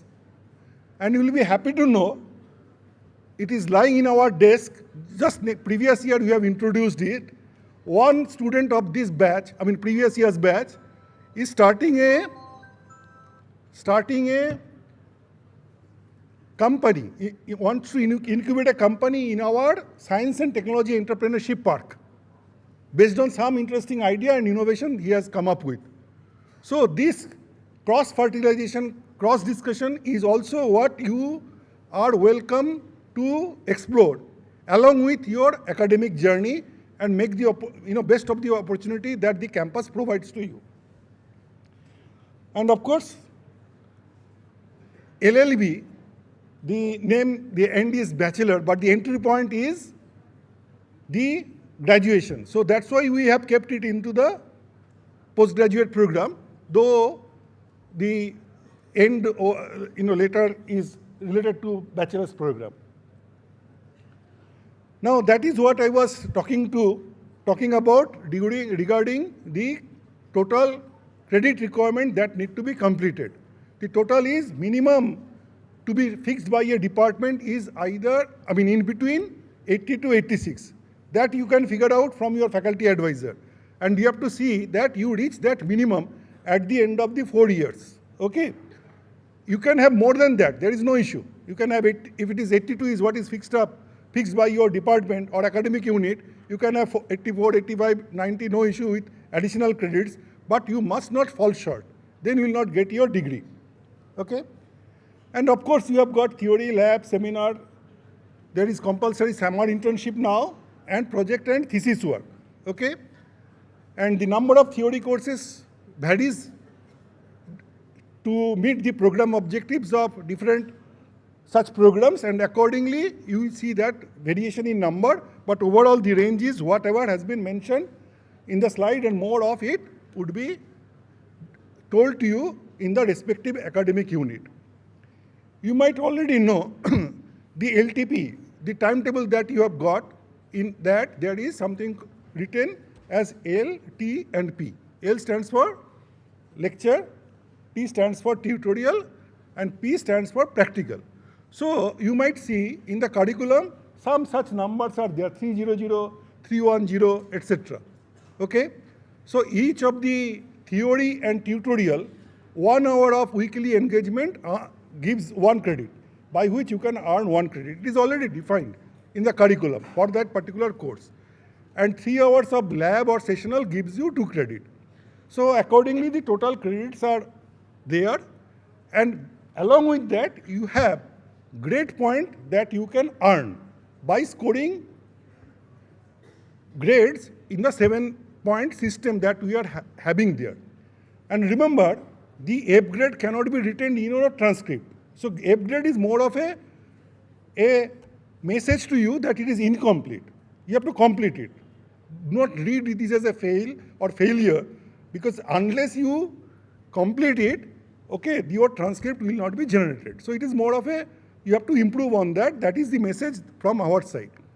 And finally, the SGPA, that is semester grade point average, is the weighted average. Weight is coming from the credit of that particular course. So if you have got 2 courses taken, just for example, in one you got EX with CGPA with credit point 3, another you got A with credit point 4, then 3 into 10 because EX is 10 and 4 into 9 is the A grade that you have got in the 4 credit subject. Whatever is the sum divided by 3 plus 4 is the SGPA of that semester. And CGPA is cumulative grade point average, which is over the semesters that you have already gone through. So this CGPA is important in some of the things that you are entitled to going forward, which I shall tell in subsequent slides.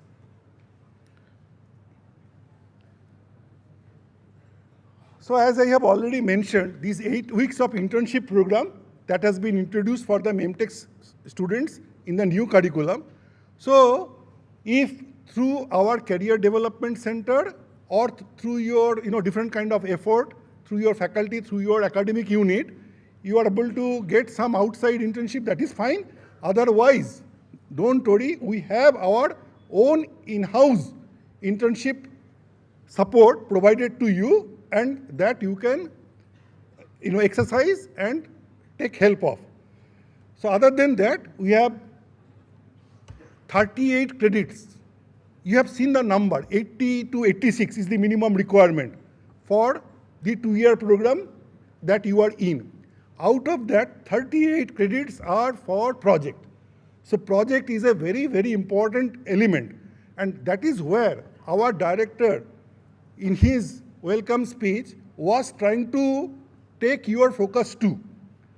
That this gives you a good opportunity to solve relevant problem given the weightage associated with it, time and hours allocated to it, and make good of that time and opportunity from your side, and just to fulfill your own dream as well as the national and international requirement.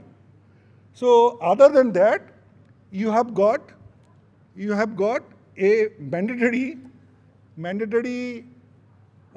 course. This is non-credit. That means there is no credit associated with it as such, but this is a requirement that all of us want you to go through a gender sensitization course, which is an important in today's context. Even if you go to an industry later on, they might ask you, have you been introduced to this? So this is a requirement we have seen in many places, as well as in a campus like this. So for which this is a new module that has been introduced. So this is a e-learning, this is there in e-learning platform in something called Moodle here. More of that you will get to know through an email which will be coming to you from the coordinator of this program, coordinator of this course.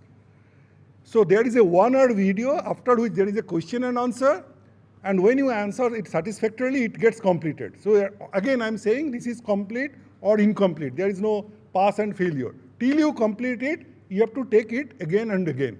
You have to go through video once more to understand certain things from which that part of the question was asked, which you could not answer satisfactorily. Now this you have to complete in this semester itself, for which they will be provide you slots. Within those slots, you have to do it. If you do not do it, next semester registration you cannot do. Okay? So that's why the word or prefix mandatory has been mentioned. You cannot bypass it. So make sure that you all do it. And in your ERP profile also, it will reflect that you have completed or whether you have not completed. So that also gives you an, idea that how important this is for you. So this MTP, more about it because this is one of the important component. So this MTP actually spans 3 semesters. So in your second semester itself, 2 credits are assigned to it. So these 2 credits is to get initiated with the MTP problem, so that in the remaining semesters, that is 3rd and 4th semester, you can make the most out of your engagement. If you start in 3rd semester to find problem, discuss and all, by half the time, the way our semester system goes, the time is over. And we have seen, again, all of us are faculty members, at least for me, for my students, for all the placements and other things, this MTP part played a very important role. All the companies were going very deep into that. What was the problem? Is it a relevant problem? Is it a problem for today? How you are solving? What are the different aspects of it? So that actually really helps. So what we found, that if we start a bit early, at least, problem definition part of it, little bit of literature survey and all. So literature survey also, that part has been discussed in the director's address. These days it is easier compared to our good old days where we have to spend a lot of time in the library.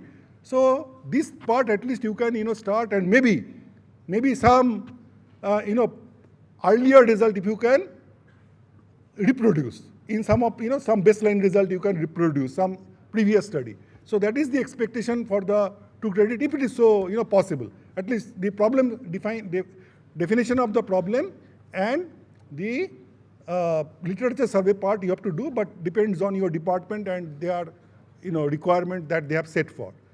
And next semester you have got 18 credits, and another semester you have got 18 credits. You can have these projects done together with your collaborating institutions, which could be from industry, which could be from another academic institution from India and abroad, for which the department has its own policy. But from institute side, this is the enabling provision which you can exercise. Now, each of these projects, which are spanned over 3 years, are to be evaluated independently. So first 2, that is semester 2 and 3, will be evaluated at your own department, but the last one, that is the 4th semester project, will be evaluated by an external examiner. So remember that. So you have to see that a very good project work comes out of your exercise, and the external who evaluates it feels very happy about it, and the IIT system as a whole.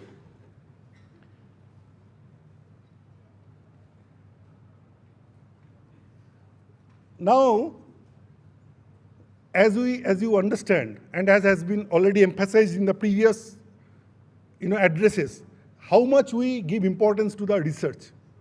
We expect that some of you, of course, many of you will go to industry. Our programs are tailored in such a manner, at the end of the program objectives are such that you are equipped enough to face the challenges that are to be taken up by the industry and research labs.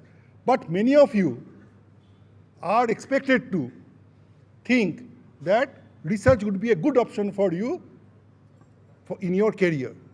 So you can make an early start. Of course, you can complete your MTech, Masters, and then go to the PhD program.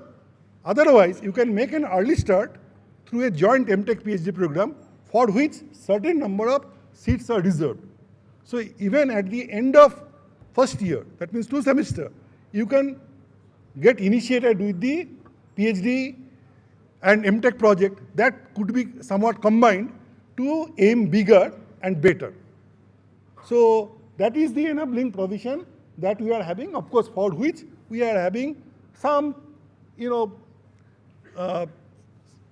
as I said, CGPA requirement. That's why he's told CGPA is very important in becoming eligible or enjoying some such opportunities. Now, other than this, we have various awards and honors to recognize the efforts that are coming from you. Okay? So, among this award, there is Institute Silver Medal, which is awarded in the convocation. If you go through convocation YouTube video, it is still there.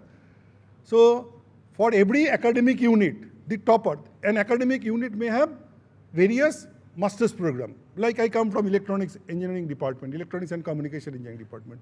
We have 4 MTech program running there, right? So the topper there will be eligible for this silver medal. Similarly for other academic units. So that is for each academic unit we are having one such, okay? But remember, again, there is some catch, we have not given all those things. The CGPA must be more than 9. Now for LLB students, LLM students, are you there? Can you raise your hand, LLB? Okay. So I was associated with this law school for quite some time, and only one silver medal that could have been given because of this CGPA thing. The topper there, so was, otherwise less than that CGPA criteria. So being just topper is not enough. You have to cross that threshold also to get the silver medal. And at global level, at institute level, so overall topper will get the director's gold medal. Okay? And remember, these gold medals are not these, they are pure gold. They come from the mint. They come from the mint. Academic section actually prepares it and all. So just I'm taking it a bit light-hearted manner. So this is the institute level award. And then IIT Kharagpur, as has been told in the previous addresses, is not only recognizes the academic effort. They want you to be an all-rounder. We actually emphasize on holistic development. So there is another award that is Dr. Shankar Dayal Sharma Gold Medal. This is again a gold medal, okay, in which academic component, of course, as I said, holistic development doesn't mean academic will be left out. So their academic component has 60% weightage, your CGPA.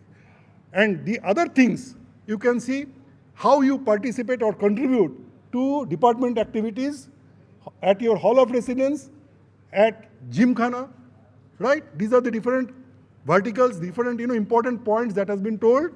So marks will come from those places. Say President Gymkhana will let us know.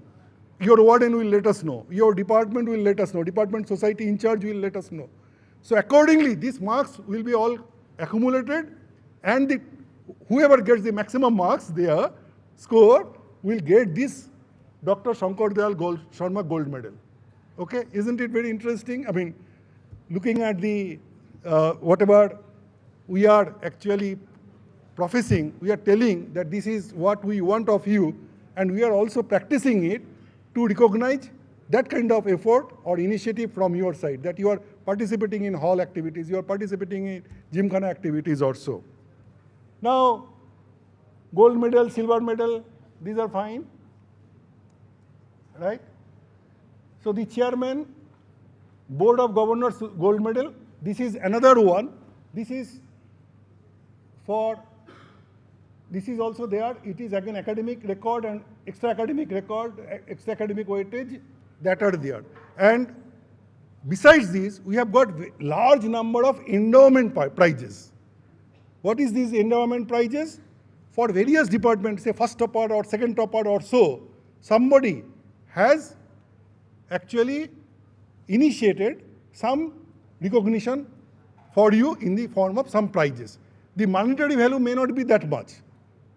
Okay, it might be a token amount, but you can write in your CV, you can take pride that I have got an endowment prize from IIT Kharagpur. So they are quite large in number.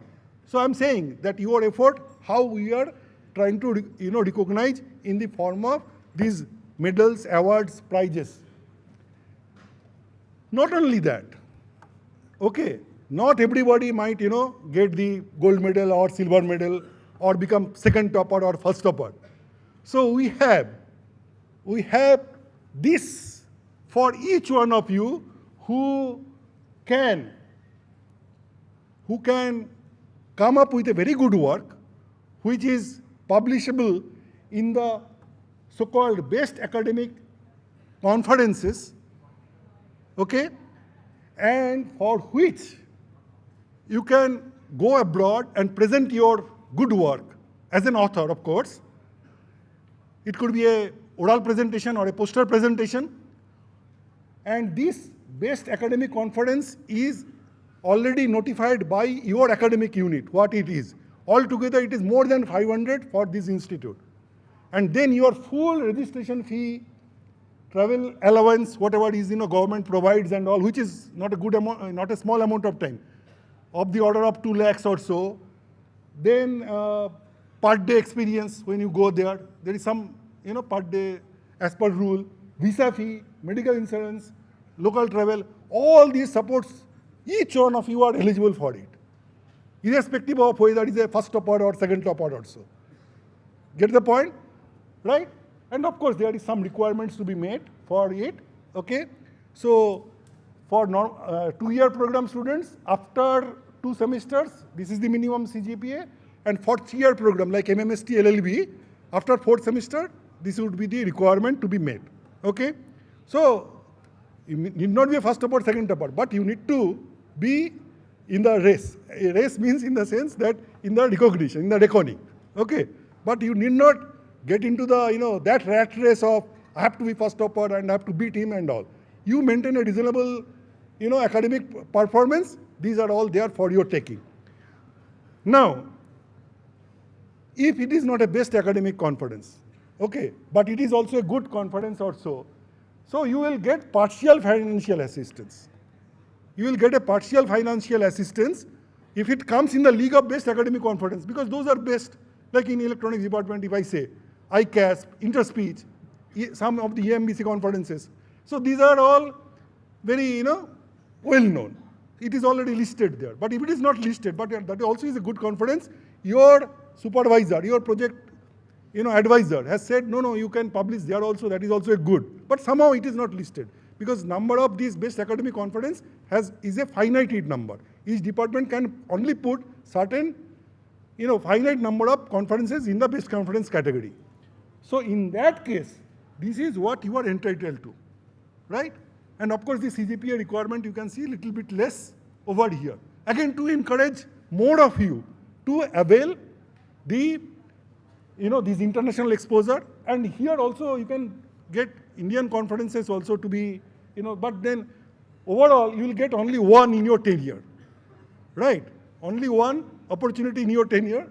So it is up to you whether you want to consume it, use it for Indian conference or international conference. Partial funding assistance or full assistance.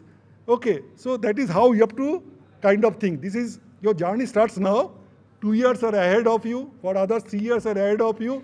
If you plan it well, I believe all of you can make use of it, irrespective of you becoming first topper or second topper.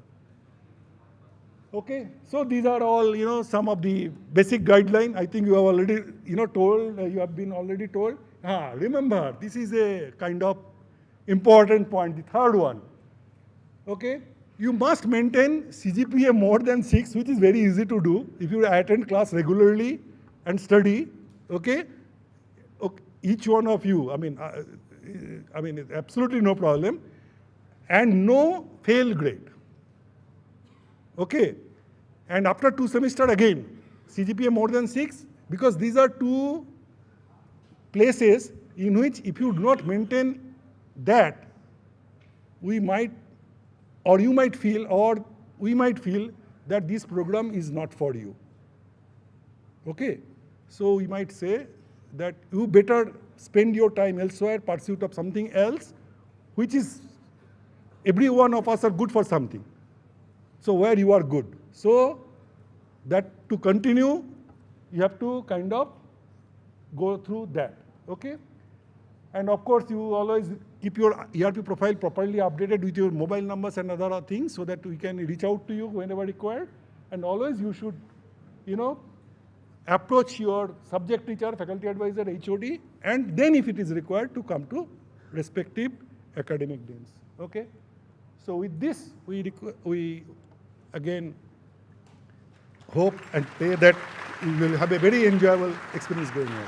Thank you. So I request Professor Shoibal Gupta to come.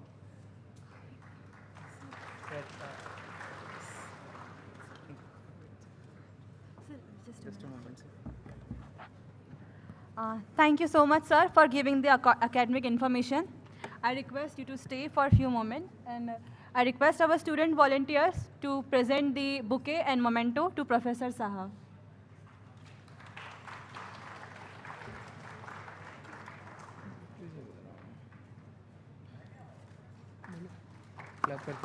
Please give a big round of applause.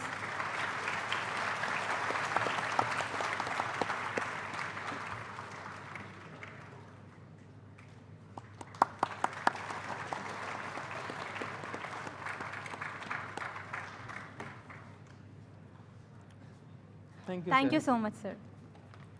Now, I would like to invite to the dais Coordinating Dean, Faculty of Sciences, Professor Saibal Gupta, to talk about the academic activities and share their valuable insights. Thank you.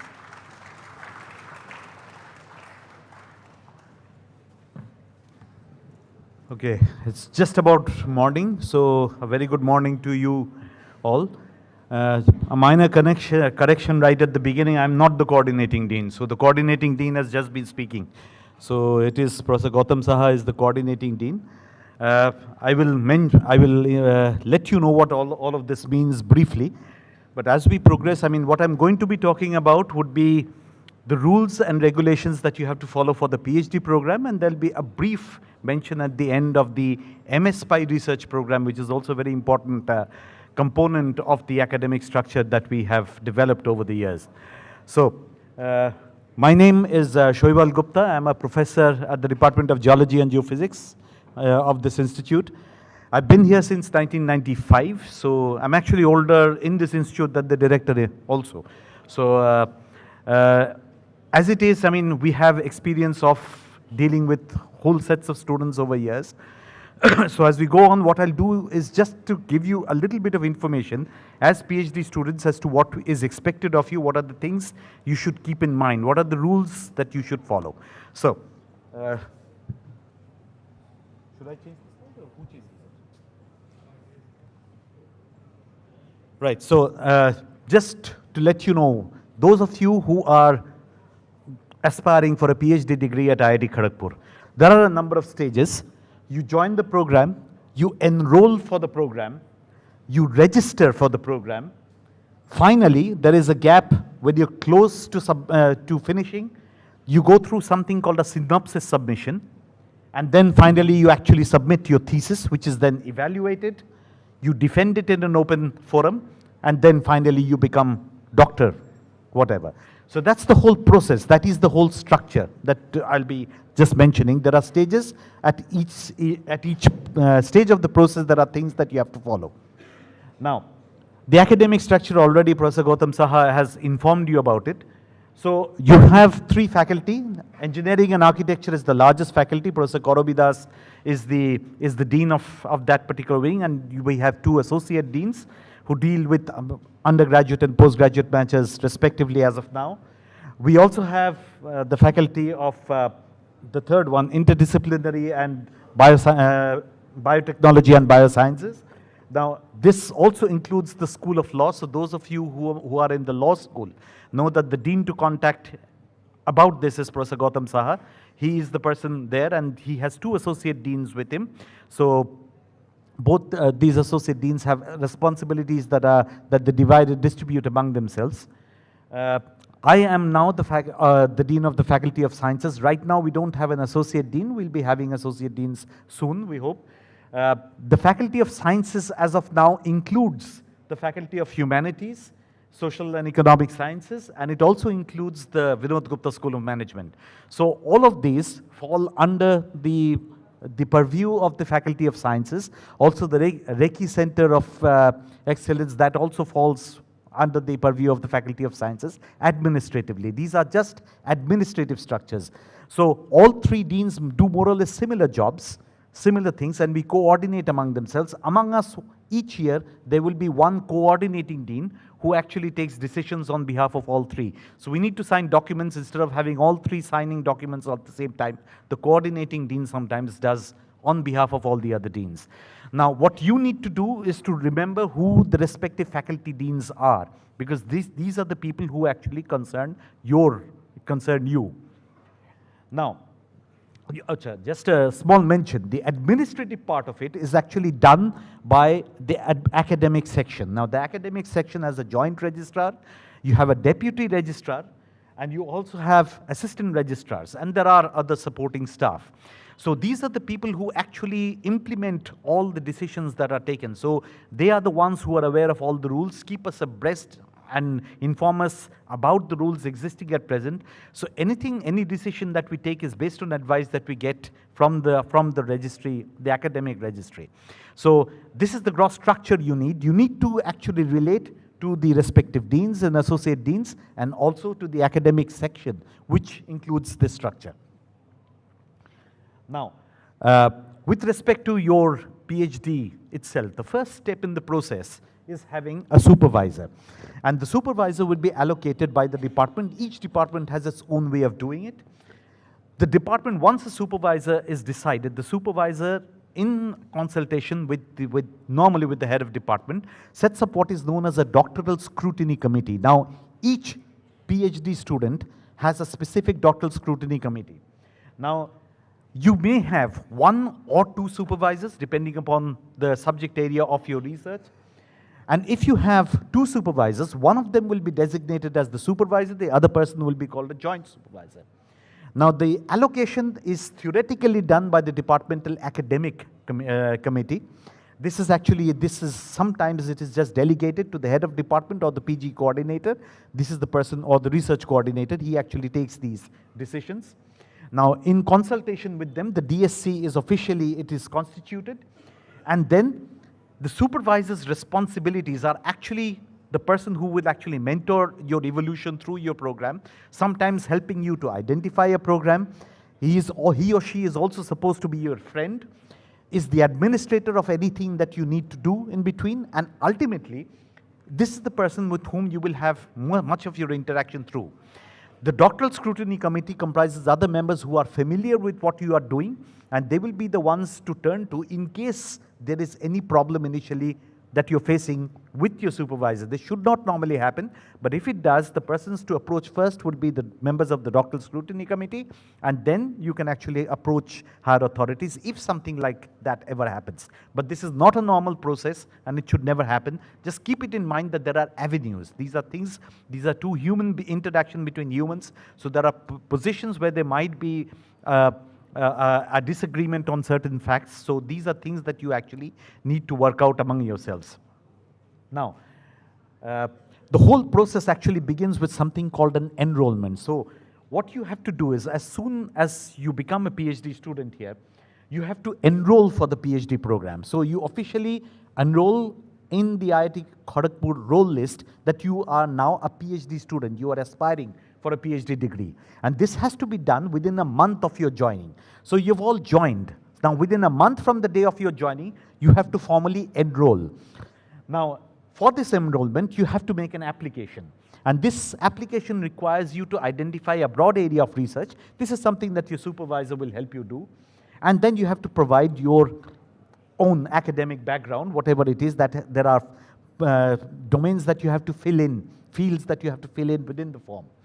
Now, the doctoral scrutiny committee, officially it will consider your application, and then based on whatever your your area of research is, they will recommend a set of subjects that will be your coursework. This is something that you will have to clear. That is the first step of your PhD program. Now, what are these courseworks? How many credits do you need to do? Now, the credit loading, it varies depending on your previous degree. Those who hold Master of Technology degrees, they will need, during their PhD coursework, they will need to have a minimum loading of 11 credits, and it can range up to 18. So the minimum credit loading can vary from DSc to DSc for particular students. So it will range from somewhere between 11 to 18 for master students.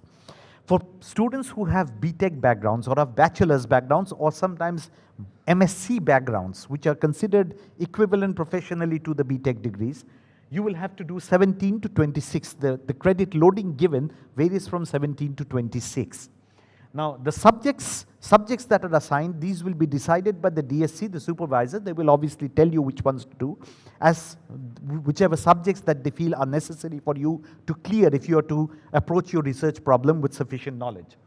Now, there is a scheme called the PMRF, the Prime Minister's Research Scholarship Scheme or Fellowship Scheme. This is something that is specific. I will refer to that briefly. It is an opportunity open to students who are joining here even now. And then if any of you become a PMRF scholar, then there are a set of PMRF guidelines which will actually be somewhat different from these. In some aspects these are different, although much of these will actually follow the institute guidelines. Now, the credit distribution, this is the number of subjects, the credits that you have to take. The distribution of subjects, how do you distribute the credits? You'll have at least 2 departmental subjects. These can be core subjects. Plus, you will have a breadth elective. Apart from that, there'll be a self-study course. Now, the self-study course is a 2-credit course, which will be assigned by the supervisor. It can just be a reading material. It can even actually be a laboratory course that your supervisor feels. That can be a laboratory course of 2 credits. Now, I have been told that there have been some problems in registering this on ERP.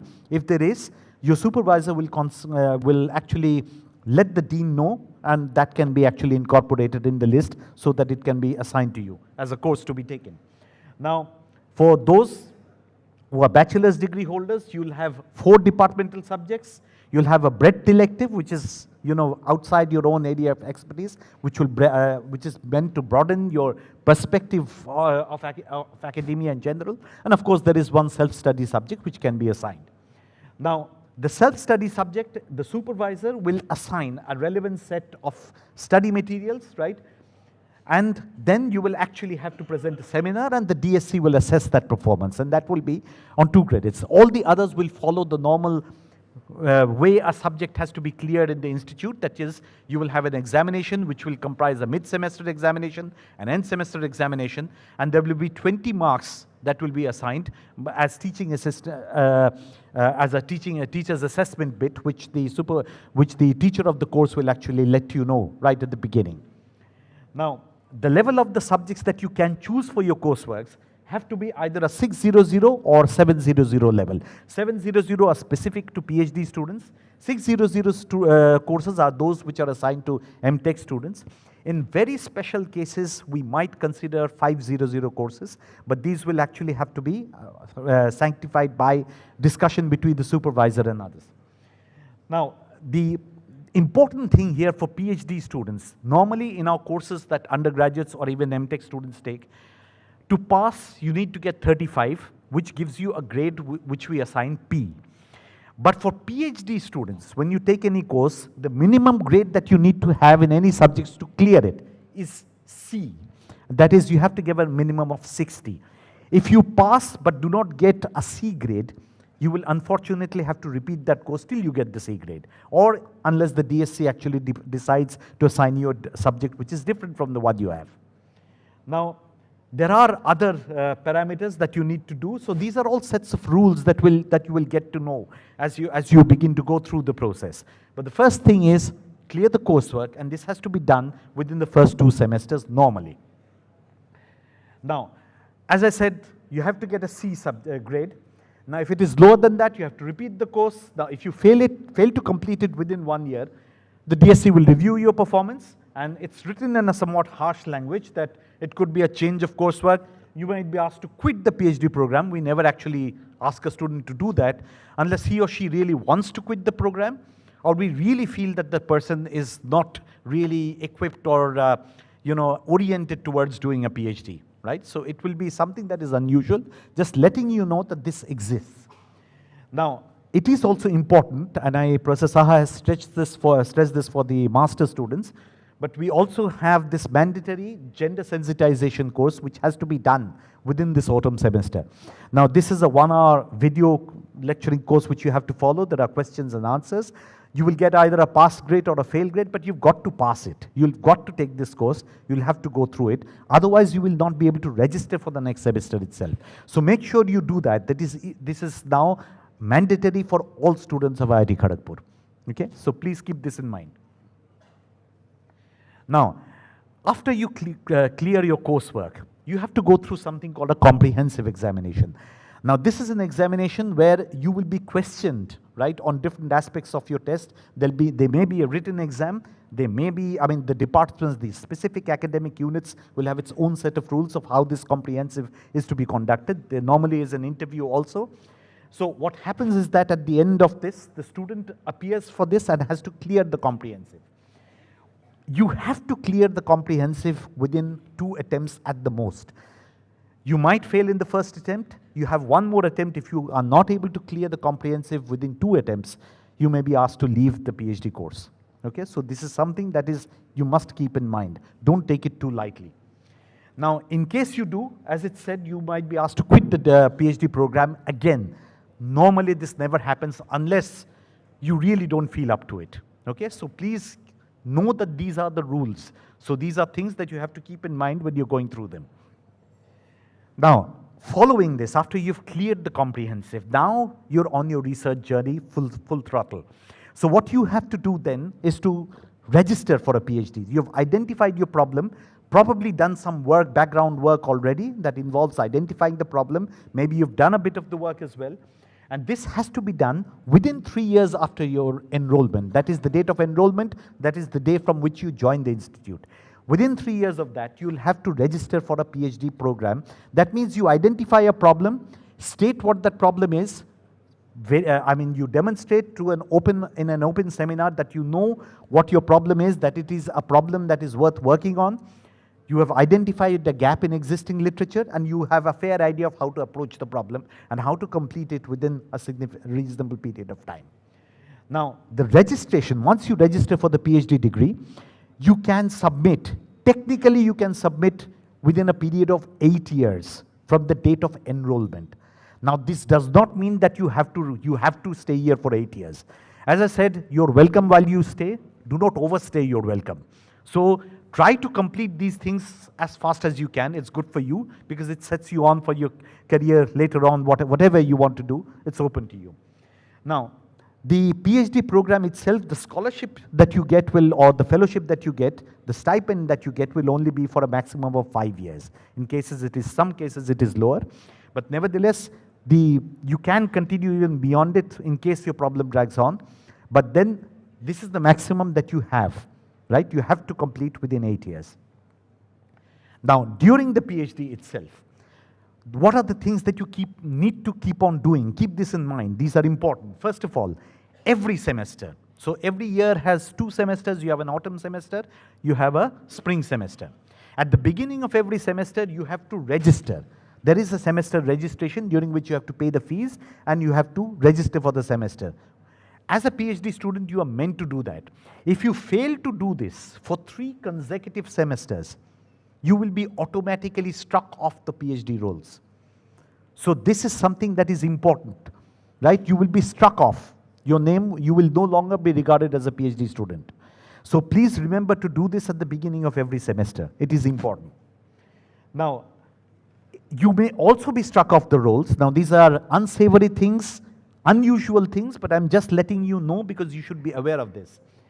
If your progress is unsatisfactory, if your attendance is irregular, if you have grossly violated discipline, right, or you have been involved in any kind of research misconduct, right? These are things that you will get to know as you're going through your journey. These are cases where your PhD registration may be terminated. So make sure that these are things that you stay well clear of.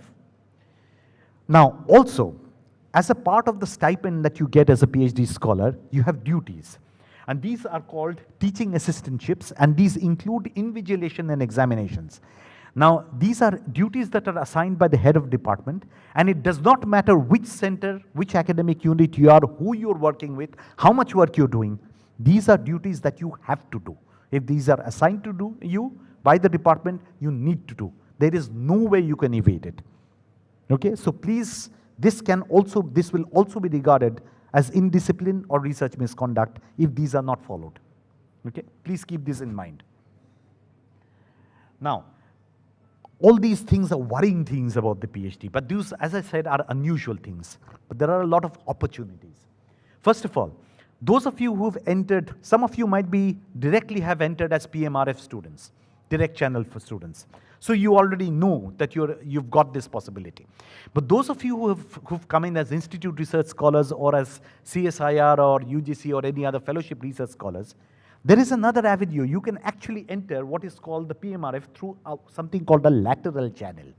So you can, after 1 year of your PhD, depending on your coursework score, etc., and your performance, you can apply for the PMRF scholarship as a lateral candidate. Right? And you can actually become a PMRF student. Once that happens, technically you are leaving your institute research fellowship, you are becoming a PMRF fellow, and then you will be governed by the guidelines for the PMRF fellow. The good things you hear about is that you get a much higher stipend, you get a lot of contingency. The bad thing is the rules are much more stringent, so you have to perform accordingly. So the rules then will be actually, according to the PMRF from which you might be debarred, you'll be adjudged on a national level, right, on a half-yearly basis and annually. So these are rules that you'll have to keep abreast of, but these are opportunities that you can avail of. Now, we also have these dual doctoral degree programs. Now, these are programs with foreign universities.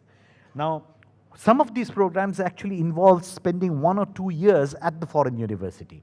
We have memorandum of understandings with several foreign universities. And these include, I've just listed a few of them here. I think there are quite a few others also already added to the list, and these are constantly being increased. These mean that you can actually, at the end of your PhD, you can actually get a degree both from IIT Kharagpur as well as that foreign university. So your degree certificate will have the emblems of both institutes, right? So it's not just a foreign trip. It's something that you will actually get to learn, experience that abroad. It does not mean for other students who are not in dual doctoral programs that they cannot avail of actually doing some research work abroad. There are avenues which are always encouraged, right? So these are things that you will get to know. We can't cover everything in this, but these are also avenues that are open to you. The other thing that is very, very important, I think, is one of the things that is unique to IIT Kharagpur, and one of the things that is of great importance. It's a great opportunity to all our research scholars.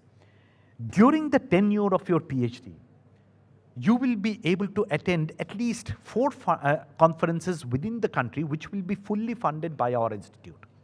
Okay, your paper, whatever you submit, has to be accepted for an oral or a poster presentation, and then we will fund your travel, your stay, within limits, of course. Of course, what is even better is that for international conferences, a student can be funded for 2 international conferences during their tenure year. One will be full international funding, full funding. We will pay for your travel, we will pay for your stay for the duration of the conference and your travel back here, right?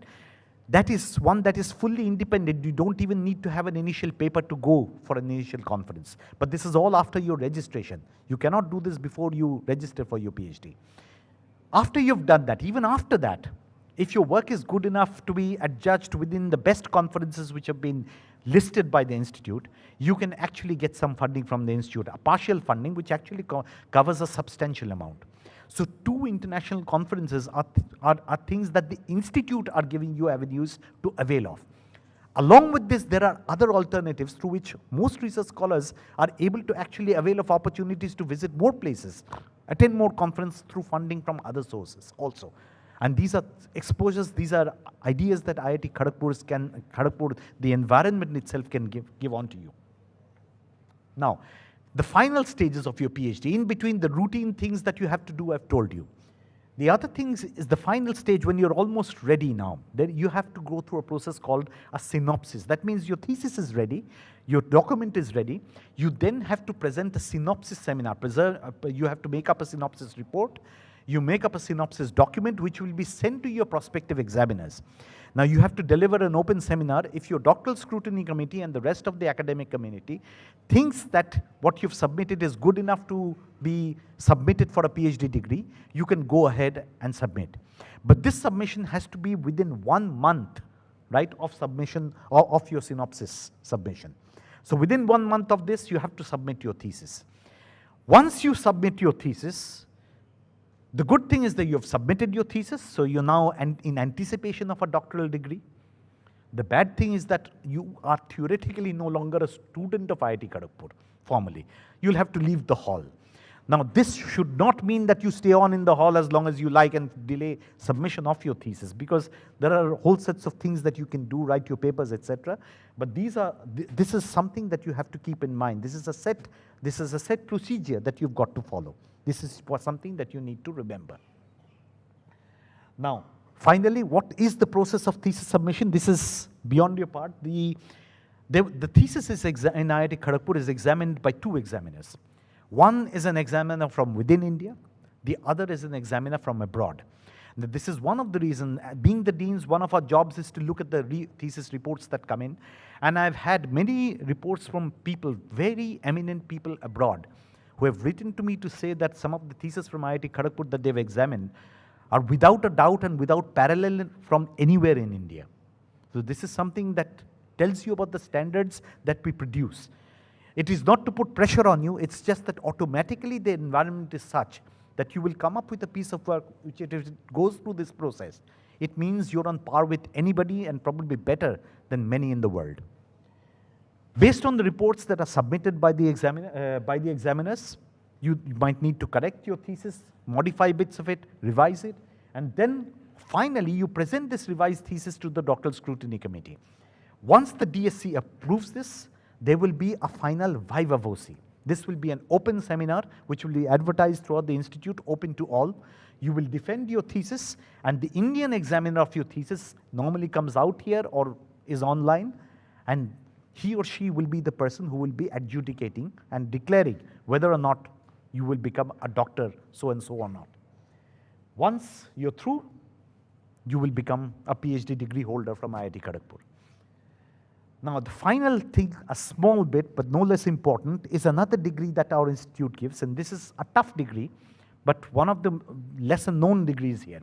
This is called the MS by Research program at IIT Kharagpur. Now, this is almost half or somewhat more than half of a PhD in some cases.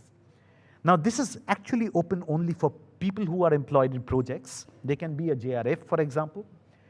Now, this is a master's program in which the structure is such that the thesis itself, the thesis component, is the one that is prioritized. So the level of your thesis is expected to be better than a normal MTech thesis, let us say. Now, the first year of this program involves covering 4 to 6 courses over 2 semesters. Now, after you complete the coursework, there will be a comprehensive viva voce, just as you have in a PhD. On clearing the comprehensive, you become eligible to deliver your first research seminar. Now, you'll have to write a thesis which is substantial enough, to avail of the MS by research degree. You'll have to give another seminar at the end of it. The typical duration is not less than 2 years, but it might extend to 3 years. Usually people complete it within 2.5 years, or within 2 to 3 years. Now, what are the prospects of this particular degree? Actually, it has enormous prospects, because what it means is, first of all, there are academic prospects and there are professional opportunities that arise simply by the MS and research program. The second thing is that not every student, when they're actually involved in the program, are sure whether or not they wish to go in for a PhD degree or not. They might be unsure whether they are really wanting to do a PhD degree or not. So MS is an exploration journey where you can actually find out whether you yourself are suited to this program or not. So anyway, so all of these are research opportunities that we have. The PhD and MS by research programs are research-oriented programs here. Now, before I end, the last one is my final slide. I just want to again repeat one thing. When we talk about IITs in the country, you keep on hearing about the IIT JEE and how tough it is, right? And these become these become big things that are advertised all over. Ultimately, however, to the teachers who are here, you are the most important people in the institute as students. We could not survive if you were not there. The reputation of the institute depends on you, and whatever we learn is from you. We teach our bachelor students and our master students, but the masters and particularly our PhD students, when they leave, are the ones who leave us further ahead. They are the ones who teach us more things. This is what we expect of you. And once you come out with a PhD degree from IIT Kharagpur, the world is your oyster. And we expect you to do what you can. So, thank you and all the best here.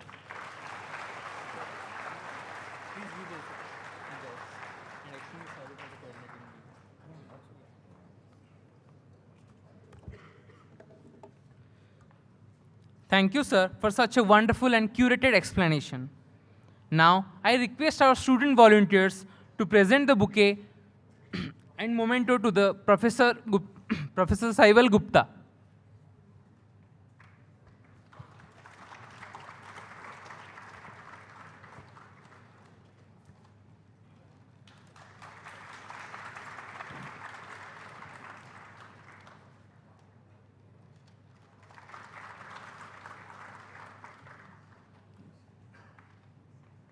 Thank you, sir.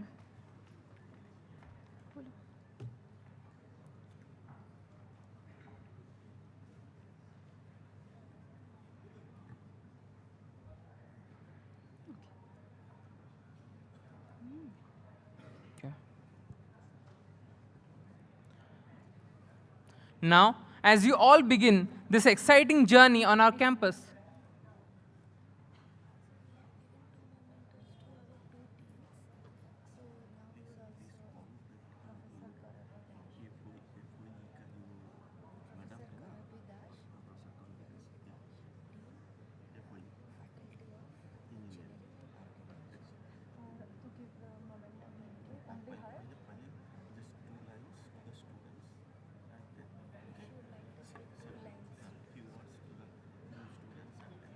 Okay, okay. Professor Karvi Das. now I'd like to invite to the dais. Dean, है ना वो? Dean of FV, Faculty of Engineering and Architecture. Before we move forward, I would like to invite Professor Karvi Das, Dean of Faculty of Engineering and Architecture, to the stage. Please, ma'am, come on this stage. Everyone, please have a big round of applause.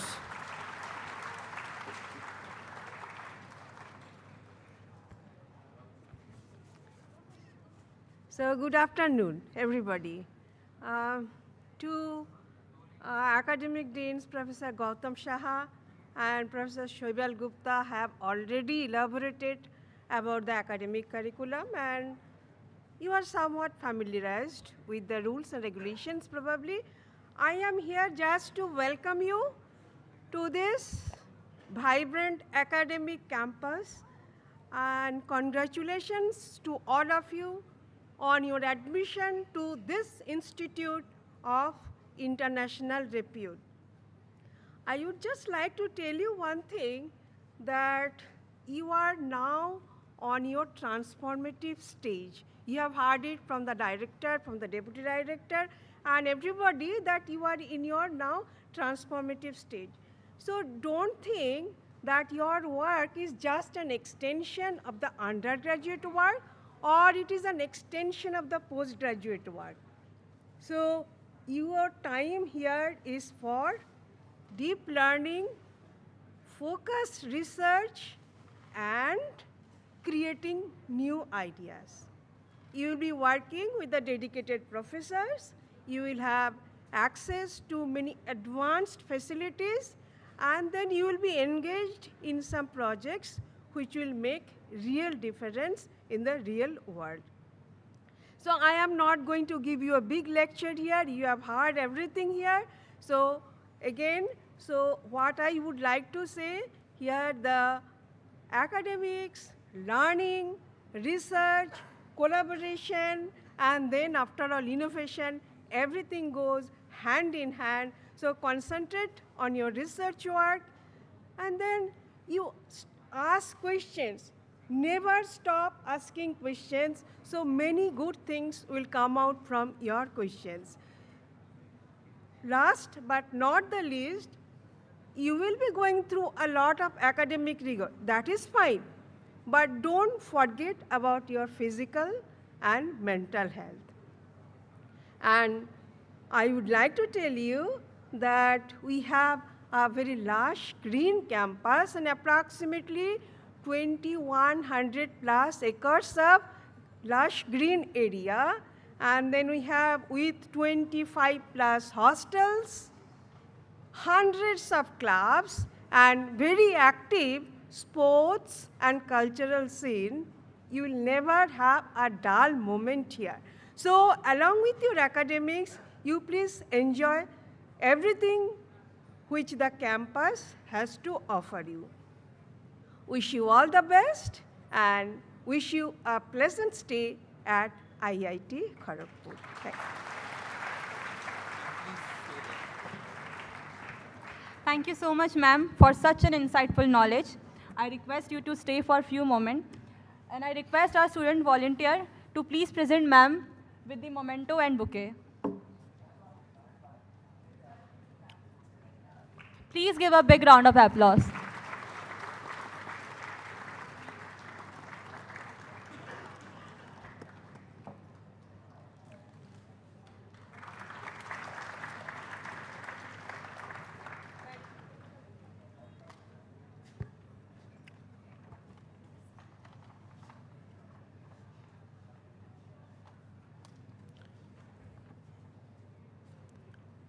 Dear students, now, as you all begin this exciting journey on our campus, you shall discover that student life here extends far beyond the classrooms.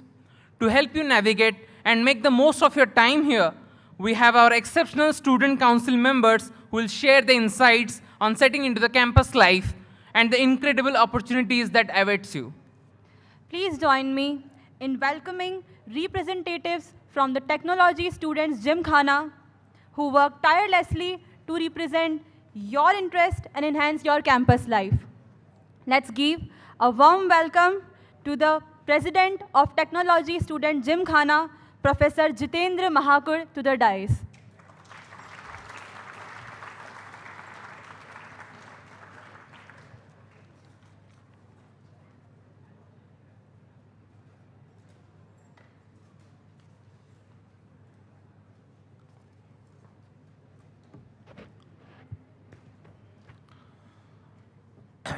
Very good afternoon to all the students who have joined today. On behalf of the Technology Student Gymkhana and IIT Kharagpur, we again welcome to this particular kind of community or the IIT Kharagpur family. Already the academic deans, Professor Shah, Professor Gupta and Professor Biswas has already talked about a lot about this academic things, about the PhD program, about the curriculum, about the MAs, about this MTech and all these things. But apart from that, in the morning, again, already you have heard from our director and as well as deputy director and the Dean Student Affairs that we have a strong technology students Gymkhana activity. I'll just give a brief idea because our vice president and the general secretary of the different wings, they will have elaborate things how you can participate in that activity. But I am just trying to tell you that Gymkhana has 4 verticals largely. One is sports and games.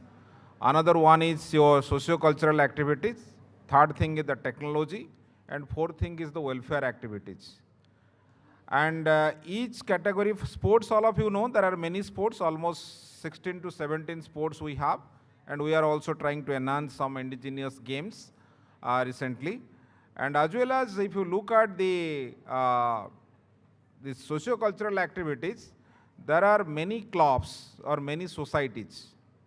So how you can participate in those society and what are the different process and what is the nitty-gritty, what is the structure and all these things that our BP and General Secretary can elaborate better and they will tell you. And another thing is that we have the technology Same thing, we have the different society, our robotics society, then other type of society, where also we do a lot of activities, if anybody has interest in that. But over the year, what we have observed that this participation from the PG students are relatively less, but which is not warranted. So we again request for betterment of you and as well as betterment of the IIT Kharagpur as a whole. I request all of you that you participate in all the activities what we are having in the Gymkhana. And welfare activities, we have a strong team. Recently, maybe some years back, we have added. Who will be the contact person for the different welfare schemes or welfare activities what we are going to conduct in the campus. And largely I can give you the idea, already Professor Shah was explaining about the medals and all these things. If anybody is interested for that, they should have some participation in Gymkhana activity, because Gymkhana has 20% weightage, already you have seen in today's presentation. And other thing is that for your holistic activity, those things are required. So at least either you can go for play for 15 minutes table tennis, or you can go for the gym, or you can go for the swimming, or you can go to the Tata Sports for some recreational walking or maybe running or whatever it may be. So that basically enhances your ability also to do better in academics. So that basically you should keep in the mind. So already you might have done in your colleges and other things, but same thing you carry on. If somebody has not done it, then try to do something, maybe some minimal things they can participate. If somebody is a good singer or maybe a good dancer, you have the good club, already you have enough amount of clubs we have where they can show their talent and all these things. And we have three major events in terms of festival. One is, all of you know that we have a Spring Fest, we have a Khitij, and we have Soryo, which was started recently, which is a sports festival. And this Khitij is the Techno Festival, and the Spring Fest is the socio-cultural, we can say, with respect to the socio-cultural activities. So it is a very, very big events. Maybe for so many years we are doing that thing. And I also request all of you to also inquire about that thing. Maybe there are many members who are basically interested to participate in this kind of activity and all. And and again, I request again that try to involve yourself as much as possible in the extracurricular activities, which will help you for maybe your betterment of your personality, and as well as also you can do better for your academics. Again, I welcome all of you and wish you all the best in your joining in this IIT Kharagpur campus. Thank you very much.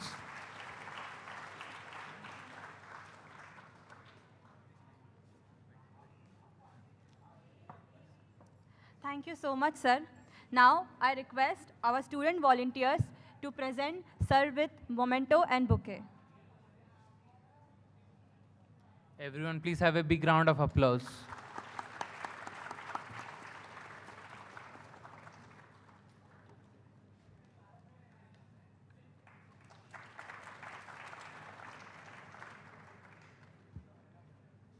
Thank you so much, sir. Now, I request Vice President of Technology Student Gymkhana, Mr. Sudhagani Praneeth Kumar, to the dais. Everyone, please have a big round of applause.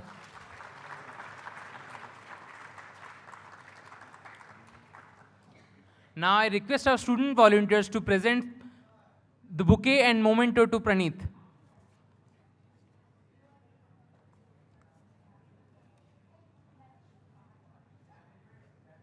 Clap everyone, please.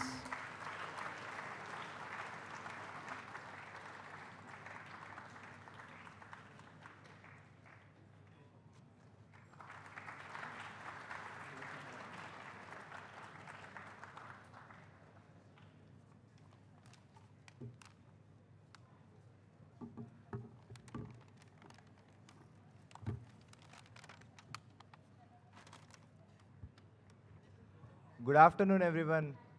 Myself, Praneeth Kumar. I'm the Vice President of Technology Students Gymkhana and a representative of 17,000 students who call this premium institute as home. Can I get the remote?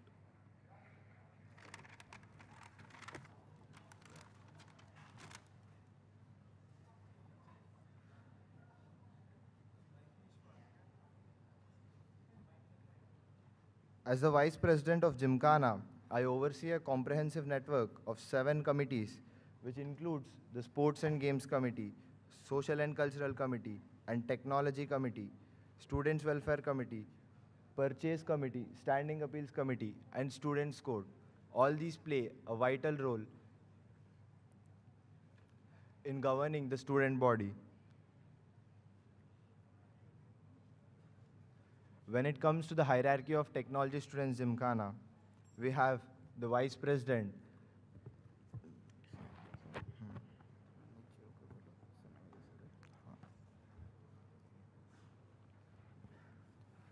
I would like to invite my General Secretaries as well. General Secretaries, Sports and Games.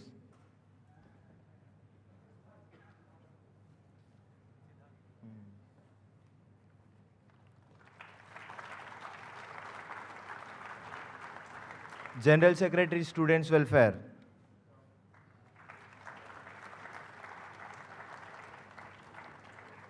General Secretary, Social and Cultural.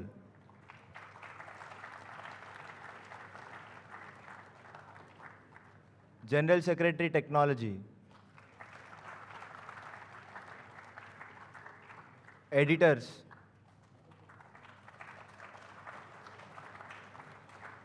Public Relations Chairperson.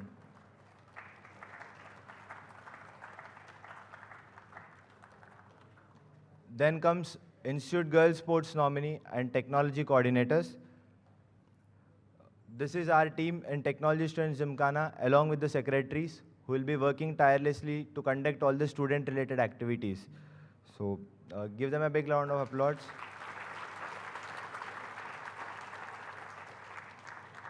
Later, they will be interacting with you to brief about their particular committee as well.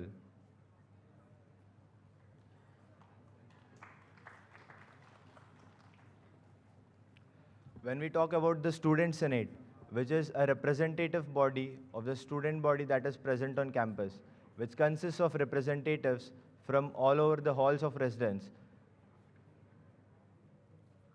When you talk about representatives at hall level, we have hall president, second senate members, general secretaries of all committees, along with their concerned secretaries as well.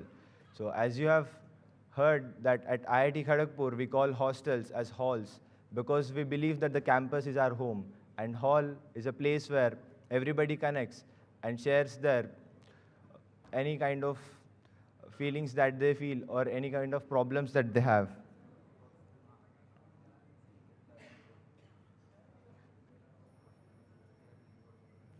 Then the student representation that we have in the Institute Senate, there are 5 student representatives. The undergraduate representative who is elected by Undergraduate Students Council, the postgraduate representative, research scholar representative, and women representative, along with myself, are the 5 student representatives in Institute Senate. Talking about IIT Kharagpur's excellence in inter-IIT meets, where most of the IITs participate to defeat IIT Kharagpur in final, but every time they do fail. When we talk about technology, IIT Kharagpur has won 4 gold in row in the last 4 years. In Cultural Meet 7.0, IIT Kharagpur has won silver, and in Sports Meet, IIT Kharagpur has won bronze.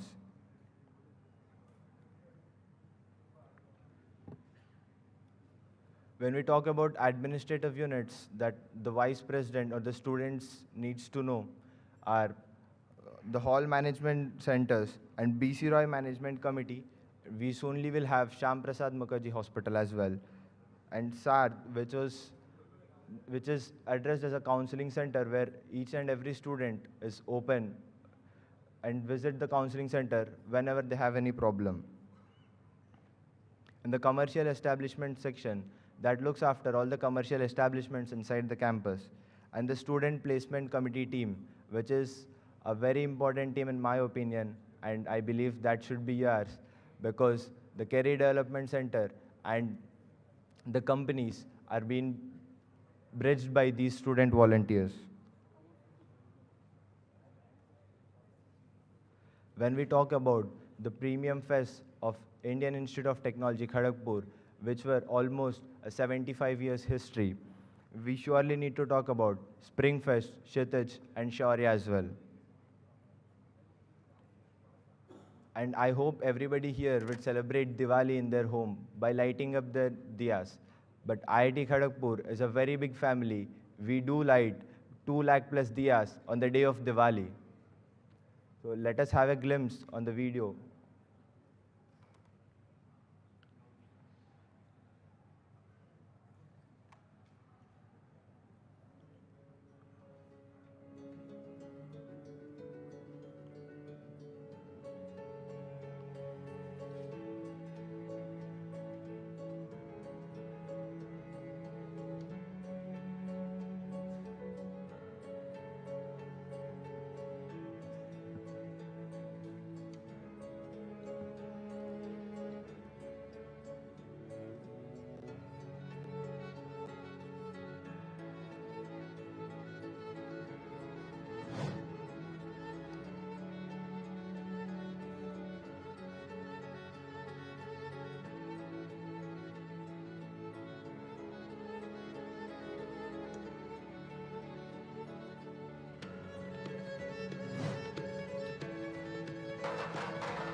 If you have clearly observed the video, all those students have worked for more than 1 month with all night and all day. And they have put all their soul in it. And the last tempo shot that they were doing in a circular manner is the only situation where you feel the proudness and where you see the illumination and rangoli. Nevertheless, it is a competition. Win and lose is a part of it. But the feel and the experience that you get in participating in these events is something that a student needs to experience. And as you all are now an IITians and especially KGPians, I would like to have a tempo shot with everybody. I'll tell KGP ka tempo, then you please repeat hi hai. Is it clear? Are you ready? Tempo shout is meant to be done at high pitch. Are you ready? Yes. KGP ka tempo. KGP ka tempo.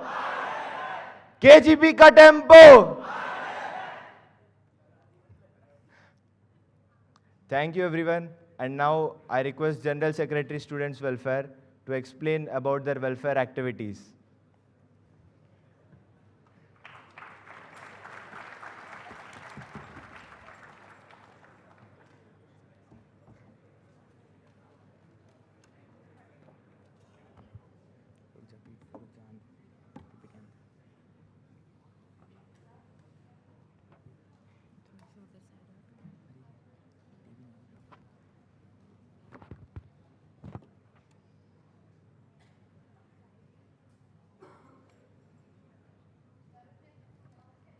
Good afternoon, everyone, and very warm welcome. My name is Nyaneshwari Ghare, My name is Tanush Agarwal. and we are the General Secretary, Students Welfare, Technology Students Gymkhana for this academic session. We are truly excited to have you all here. We would like to start by saying a simple yet important thing. Your well-being is our top priority. The Students Welfare Committee is here to support your every aspect of student life, be it academics, emotional well-being, career, community building, or just adjusting to the vibrant life of IIT Kharagpur. As Student Welfare Committee, we work across several key focus areas. We provide academic and career support, help in building meaningful community connections, ensure inclusivity and diversity, and take care of your mental and emotional well-being. Our aim is just not to solve your problems, but also to create a nurturing environment where every student can grow and thrive. The core role of Students Welfare Committee is to support, empower, and take care of each and every student. Supporting our two dedicated subcommittee secretaries, Rushil Sinha, who handles Academic Help Subcommittee, and Ayush Kumar Chowdhury, the Secretary of Community and Crisis. We also have our Postgraduate Coordinator, Welfare, Mr. Kaushik Rakesh, and Research Scholar Coordinator, Welfare, Ms. Riddhi Kamble. Each of us is committed to making your time at KGP safer, healthier, and more fulfilling. Good afternoon, everyone. I am Kaushik Rakesh, Postgraduate Coordinator for Student Welfare. I am here to ensure your well-being during your stay at campus. Please feel free to reach out to me in case of any concerns or grievances. And remember, you are not alone here. Thank you.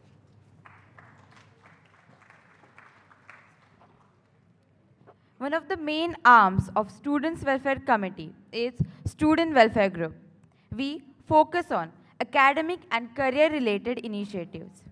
SWG conducts variety of events throughout the year with the aim of making sure that you have access to every resource you need to excel academically and professionally.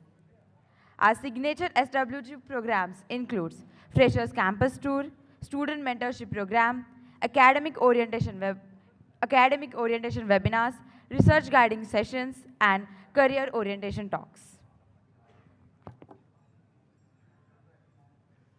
The Institute Wellness Group, or IWG, which focuses on emotional and mental well-being. This group works to ensure that every student feels mentally and emotionally safe. IWG runs events that help you bond, express yourself, and enjoy campus life without pressure. Whether it's fun events like movie nights, painting events like Halloween face painting, or meaningful initiatives like Buddy Interaction and Suraksha Shurveer. Our goal is to break the stigma around mental health and build a supportive culture. But that's not all. Our committee also works closely with other key groups that represents important pillars of student welfare. The Technology Environment Society spreads awareness and action on environmental issues, both off and on campus. We also have Amber, the official LGBTQI+ support group of IIT Kharagpur, promoting inclusivity, acceptance, and safe spaces for all. Think India, a student-led initiative, inspires civic responsibility, national development, and social service. Together, these groups form a 5-strong pillars of Student Welfare Committee, working collaboratively to ensure that students' life at IIT Kharagpur is supportive, inclusive, and empowering as it can be. As we wrap up, I want to remind you of something. No issue is small. No question is too big. Whether you're feeling lost in academics, unsure about your career, or just need someone to talk, we are here for you. Do not ever hesitate to reach out. Thank you so much, everyone, for your time and attention. Once again, welcome to IIT Kharagpur and the Students Welfare Committee family. We are excited to work for you, stand for you, support you, and make sure that this journey is unforgettable. Thank you so much.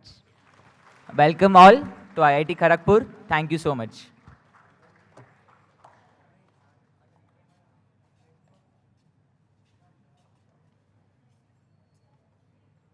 Hello everyone.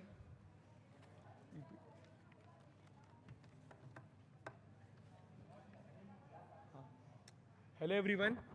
My name is Priyanshu Bhushan. I am the General Secretary, Social and Cultural. So when people generally hear about IIT Kharagpur, they think of formulas, firewalls, and finals. But there is another side to the campus, which is the cultural side. So, and we, the Social and Culture Committee, are here to make sure it thrives. Our mission is very simple: to build a community where you are free to express, perform, create, or even embarrass yourself in front of a cheering crowd, like most of us have done in our past. We, the Social and Culture Committee, are here to make sure that the social and cultural environment in the campus thrives.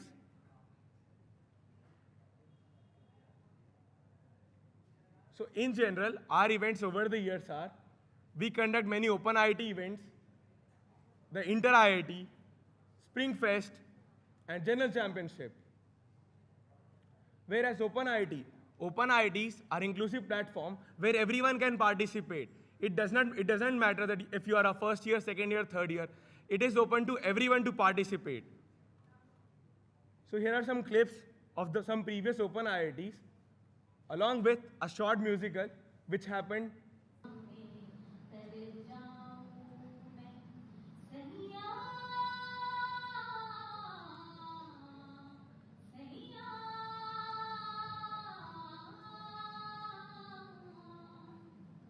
This was one of the performances by one of the research scholars last year in the Open IIT.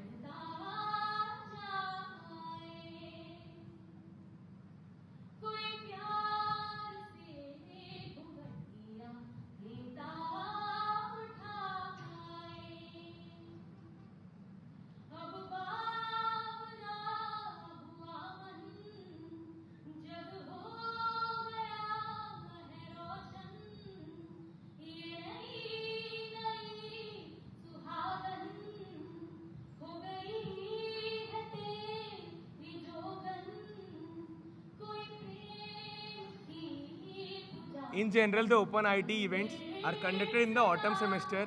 So about those information will be shared with you all. You all can come and participate in whatever genres that you want to perform. Then comes one of the most important part in the campus, which is the illumination and Rangoli time. Herein, the thousands of diyas lit. This was one of the illumination by Azad Hall of Residence, which bagged the first place. So basically in it, you have thousands of diya which you arrange. And in just one breeze away, all of your hard work can go away. But still, what matters is your bonding that you make with your friends during that time. Then there are some rangolis. There is rangoli competition, which happens along with the illumination competition during Diwali. The Inter-IIT Cultural Meet. In Inter-IIT Cultural Meet 7.0, our contingent made us proud by securing second place overall. We bagged first place in Theatre Arts and Digital Arts, stood first runners-up in both Comedy and Quiz Cup, and took third place in Speaking Arts. And here is the kicker. Before this, IIT Kharagpur became the first and only institute to achieve a hat-trick in the Inter-IIT Cultural Meet, winning the overall General Championship 3 years in a row.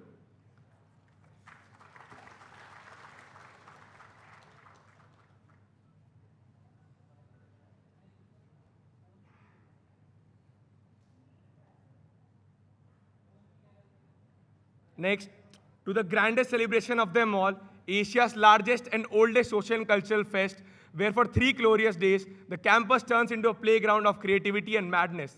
Last year, we celebrated its 66th edition with a dazzling mix of performances, competition, and jaw-dropping energies.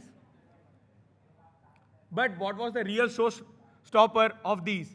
These were the 3 pro nights, wherein for day 1, we had Ashish Kaur, for day 2, we had Oli Essay, an Italian DJ, and for day 3, we had Amit Trivedi. Now sit back and you can enjoy the Spring Fest after movie.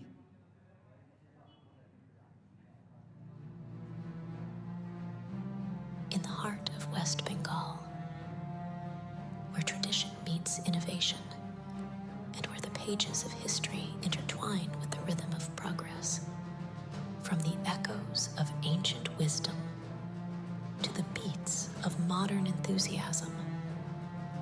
The pages of Springfest unfold like a captivating story.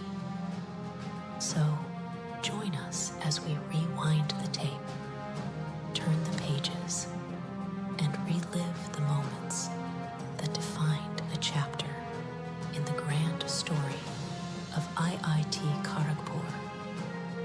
Welcome to the Springfest Aftermovie, the tale of a campus where history is made and dreams are realized.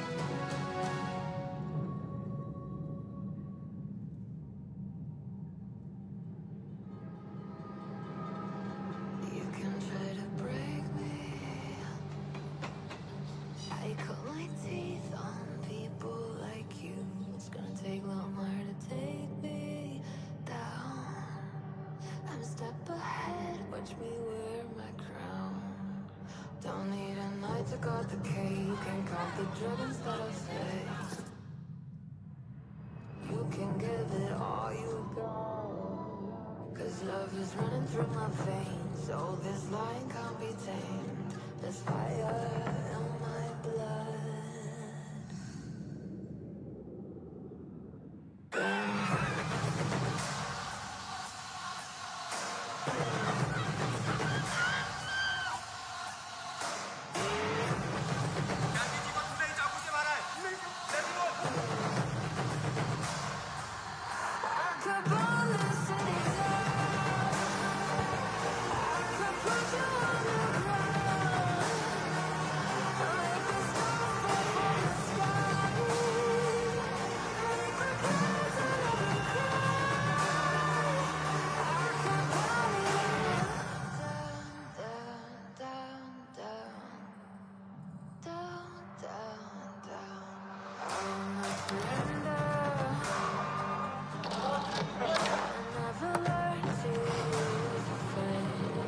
लिखते हैं महफिलों में कहर ढाने के लिए, हम लिखते हैं गांव से शहर जाने।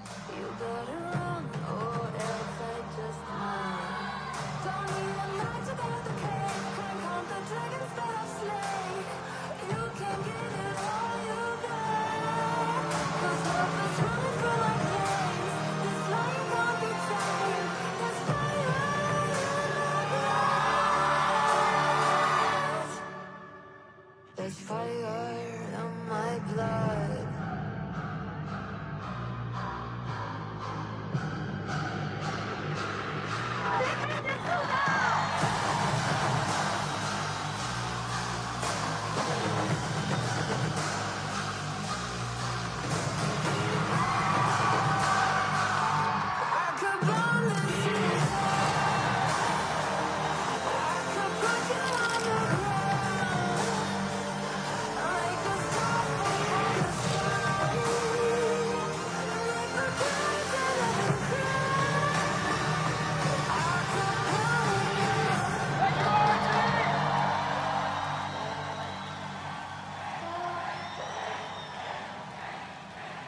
What's up, IIT Kharagpur? Are you guys ready to shut it down tonight? खूबसूरती रखो तुम ऐसी नहीं, मैं बस गिनता हूँ नोट मेरी जान, क्या तू जानती नहीं? खूबसूरती रखो तुम ऐसी चीजें मेरे काम की नहीं, मैं बस गिनता हूँ नोट मेरी जान, क्या तू जानती नहीं? फक नंबर पलटा मैनू फेस तो पहचान दे सभी, तेरे मापे कहंदे मुंडा बदनाम हो तू मानदी नहीं।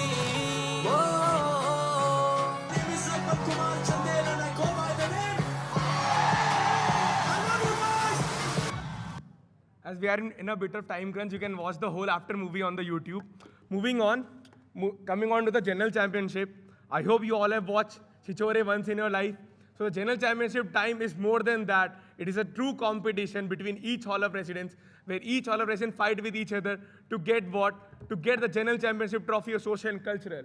And last year, the winner for the same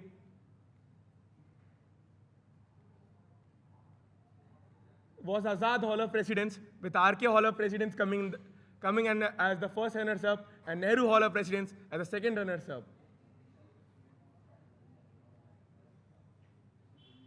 Moving on to the clubs and societies.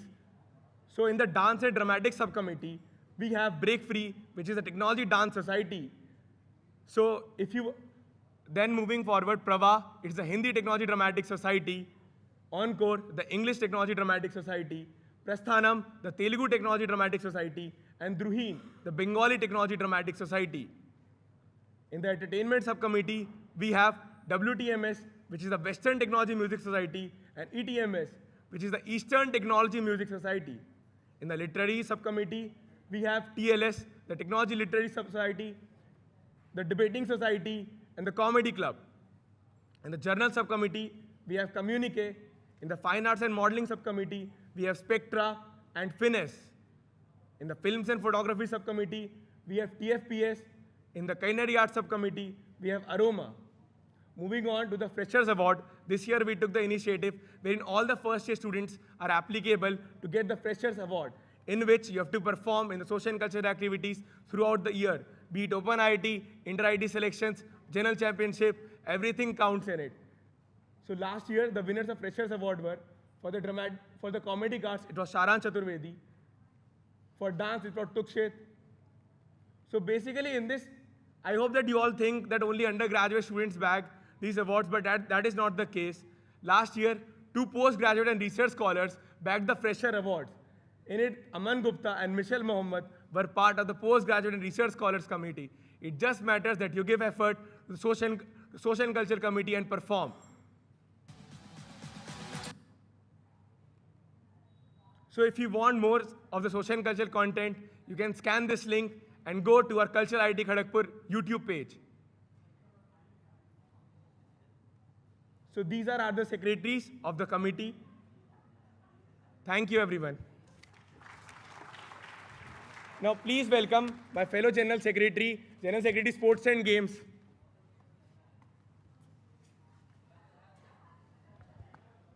Good afternoon, everyone. My name is Siddharth Reddy, General Secretary, Sports and Games for the academic session 2025-2026. Let me introduce the PG Coordinator, Sports and Games.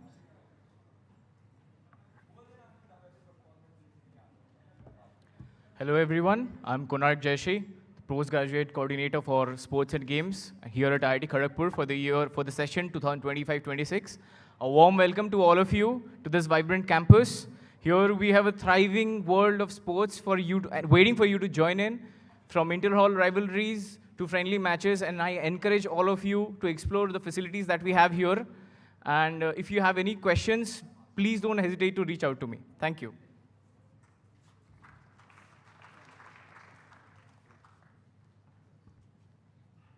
So let me share a PPT with you guys. So we have the general championship where every hall in IIT Kharagpur compete against one another to win the competitive general championship. And we have the office bearers.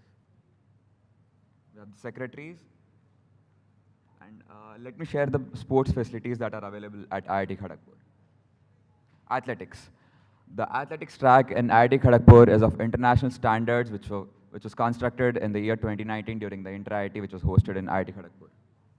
We have aquatics, badminton, basketball, bridge, which is a game, and chess, cricket, football, gymnasium, hockey, squash, table tennis, volleyball, weightlifting, yoga. And also, coming to the Inter-IIT, the 57th Inter-IIT Sports Meet, Indian Institute of Technology Kharagpur bagged the 3rd place. And also, Indian Institute of Technology Kharagpur is standing at 2nd among all the IITs, bagging 12 times the general championship. And also, not to forget, we have Shaurya, which is the annual sports fest of IIT Kharagpur, which is organized from October 31st to November 2nd. Thank you, everyone.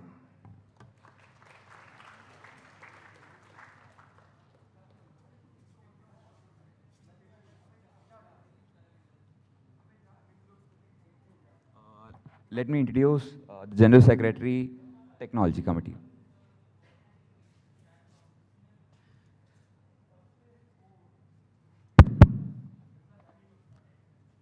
So yeah, good afternoon everyone. Welcome to IIT Kharagpur. Myself, Pratham Agarwal. I am the current General Secretary Technology Students Gymkhana, and would like to present to you all the Technology Committee. So yeah, about Technology Committee, there are a total of 4 cups that comes. That is Application Cup, Innovation Cup, Strategy Cup, and Knowledge Cup. And there are various events that happens under that are General Championship events. I will wrap it up fast. I think many of you have been there for a long time. So yeah, myself Pratham and my co-GSEC Prem Pastagia. And we have Harshidhi Pathak as our postgraduate coordinator technology. I would like to call her on stage. Hello everyone. Hello everyone. I am Harshidhi Pathak, postgraduate coordinator technology for the Technology Student Gymkhana for the tenure of 2025 to 2026. I warmly welcome all of you in the IIT Kharagpur family. I ensure you all that I motivate you all to participate in the tech societies, even in the Chites or in the GC. If any point of time, if you want any help, I am always there for you. Thank you. So you can contact her. These are the 4 SECIs of Technology Committee or the GSECs, me and Prem. So yeah, role of the Technology Committee: technical events, industry collaboration, building community bonds, tech outreach, interdisciplinary tech initiatives, societal tech impact, empowering students through leadership, and skill development. So these are the Open IIT events that happened. There were a total of 8 Open IIT events that happened in academic session 2024-2025. This year also will be happening, and that is open for all. Everyone can come and participate in the Open IIT events, and there are prize monies and different goodies for the same. So these are a few which happened: Open IIT case study, Open IIT data analytics, and Open IIT game development was a new addition which happened in the last academic session. So yeah, Inter-IIT Tech Meet, I think the Tech Committee is doing great. We have been winning the Inter-IIT Tech Meet consecutively for the past 4 years. And this year, we will be aiming for the 5th gold in Inter-IIT Tech Meet 14.0.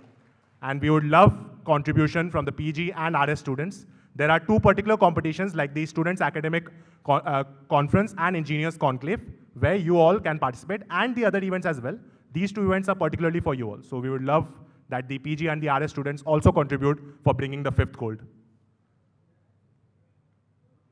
So yeah, so then comes Asia's largest techno management fest, that is Kshitij. And me and Prem are the executive heads of Kshitij 2026. There are plethora of events that happen in Kshitij. There are mega shows, there are exhibitions, there are guest lectures and workshops and many more things. Kshitij happens in January. Last time it happened from 17 to 19 January. This time the dates will be out soon. So let me show you the after movie of Kshitij 2024.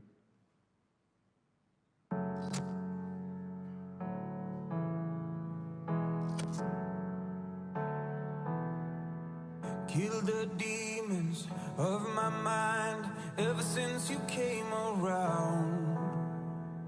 We a river running wild. How could I have been so blind?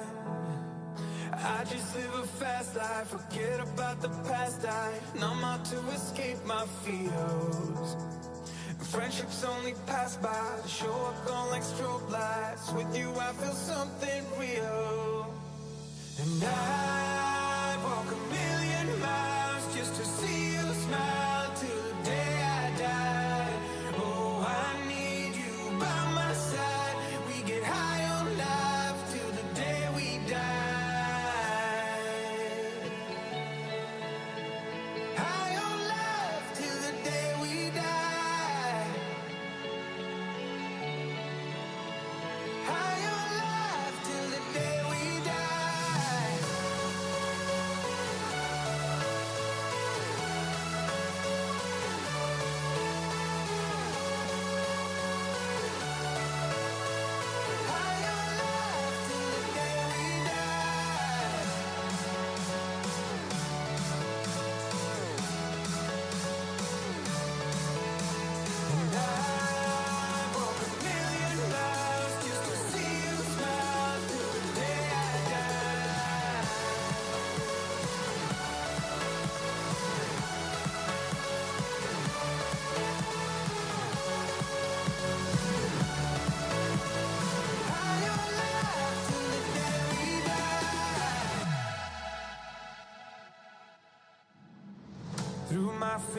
fingers out of sight. How could I have let you go? Cutting corners, turning stones, but I can only see your ghost. I just live.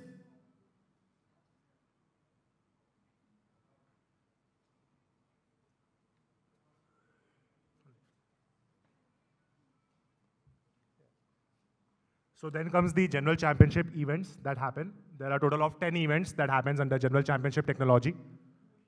Maths Olympiad, Tech Quiz, Biz Quiz, and there are many more events. Societies and research group under technology committee. There are a total of 12 societies.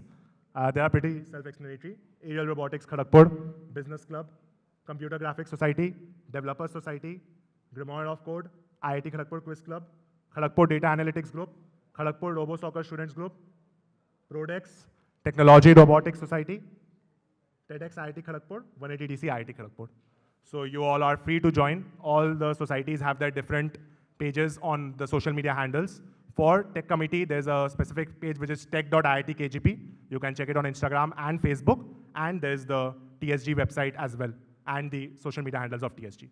So yeah, that was it. Thank you so much. And at last, I encourage all of you to join the tech societies. Let's come together and increase the postgraduate community in the GC, Open IIT, Inter IIT, and in Kshitij Tech events. Thank you.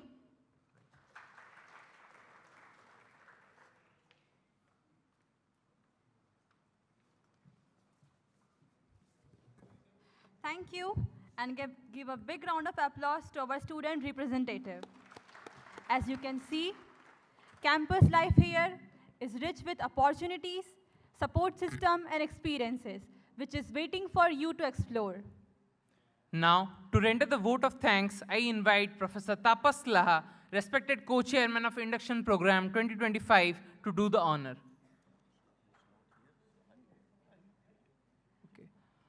Extremely sorry, as Sir is not present right now. So I request Professor Arun Chakravarti sir, respected chairman of Induction Program, IIT Kharagpur, to do the honor.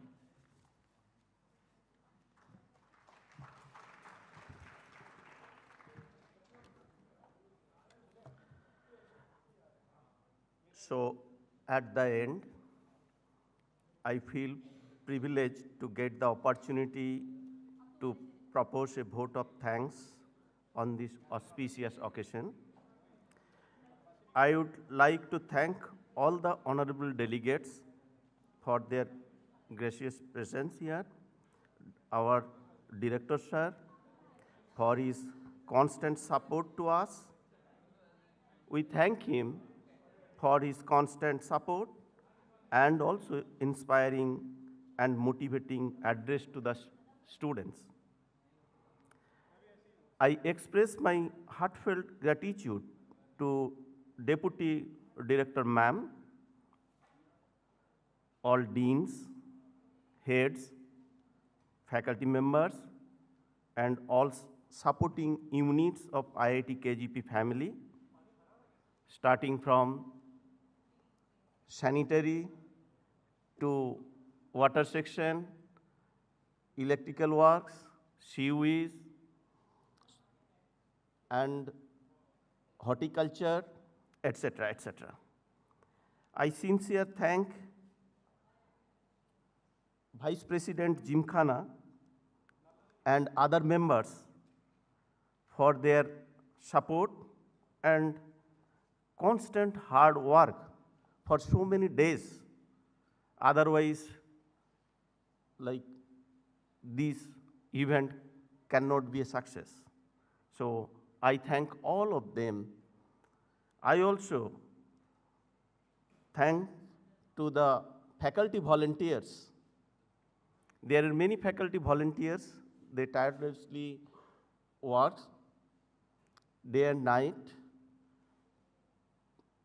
to organize this event, because I landed up in this event as a chairman at the last moment, but their help and also students' help make today's program successful. Finally, I affectionately thank all our new masters and PhD students for their gracious presence here. And we hope that you will interact with us and enrich us whatever you have learned, and also will like move ahead the coming years. Thank you and Jai Hind.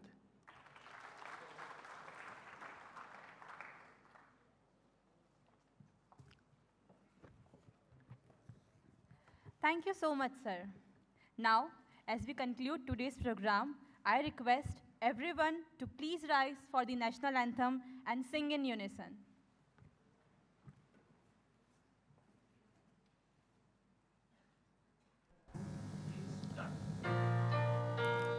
जनगण मन अधिनायक जय हे भारत भाग्य विधाता पंजाब सिंधु गुजरात मराठा द्राविड उत्कल वंग विंध्य हिमाचल यमुना गंगा उच्छल जलधि तरंग तब शुभ नामे जागे तब शुभ आशीष मागे गाहे तव जय गाथा जनगण मंगलदायक जय हे भारत भाग्य विधाता जय हे जय हे जय हे जय जय जय जय हे.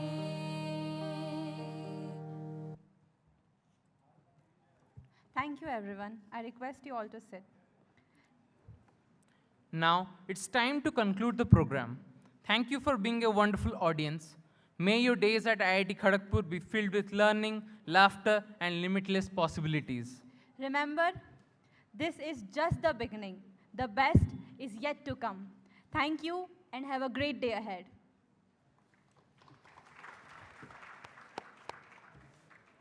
Thank you, everyone. Thank you, everyone.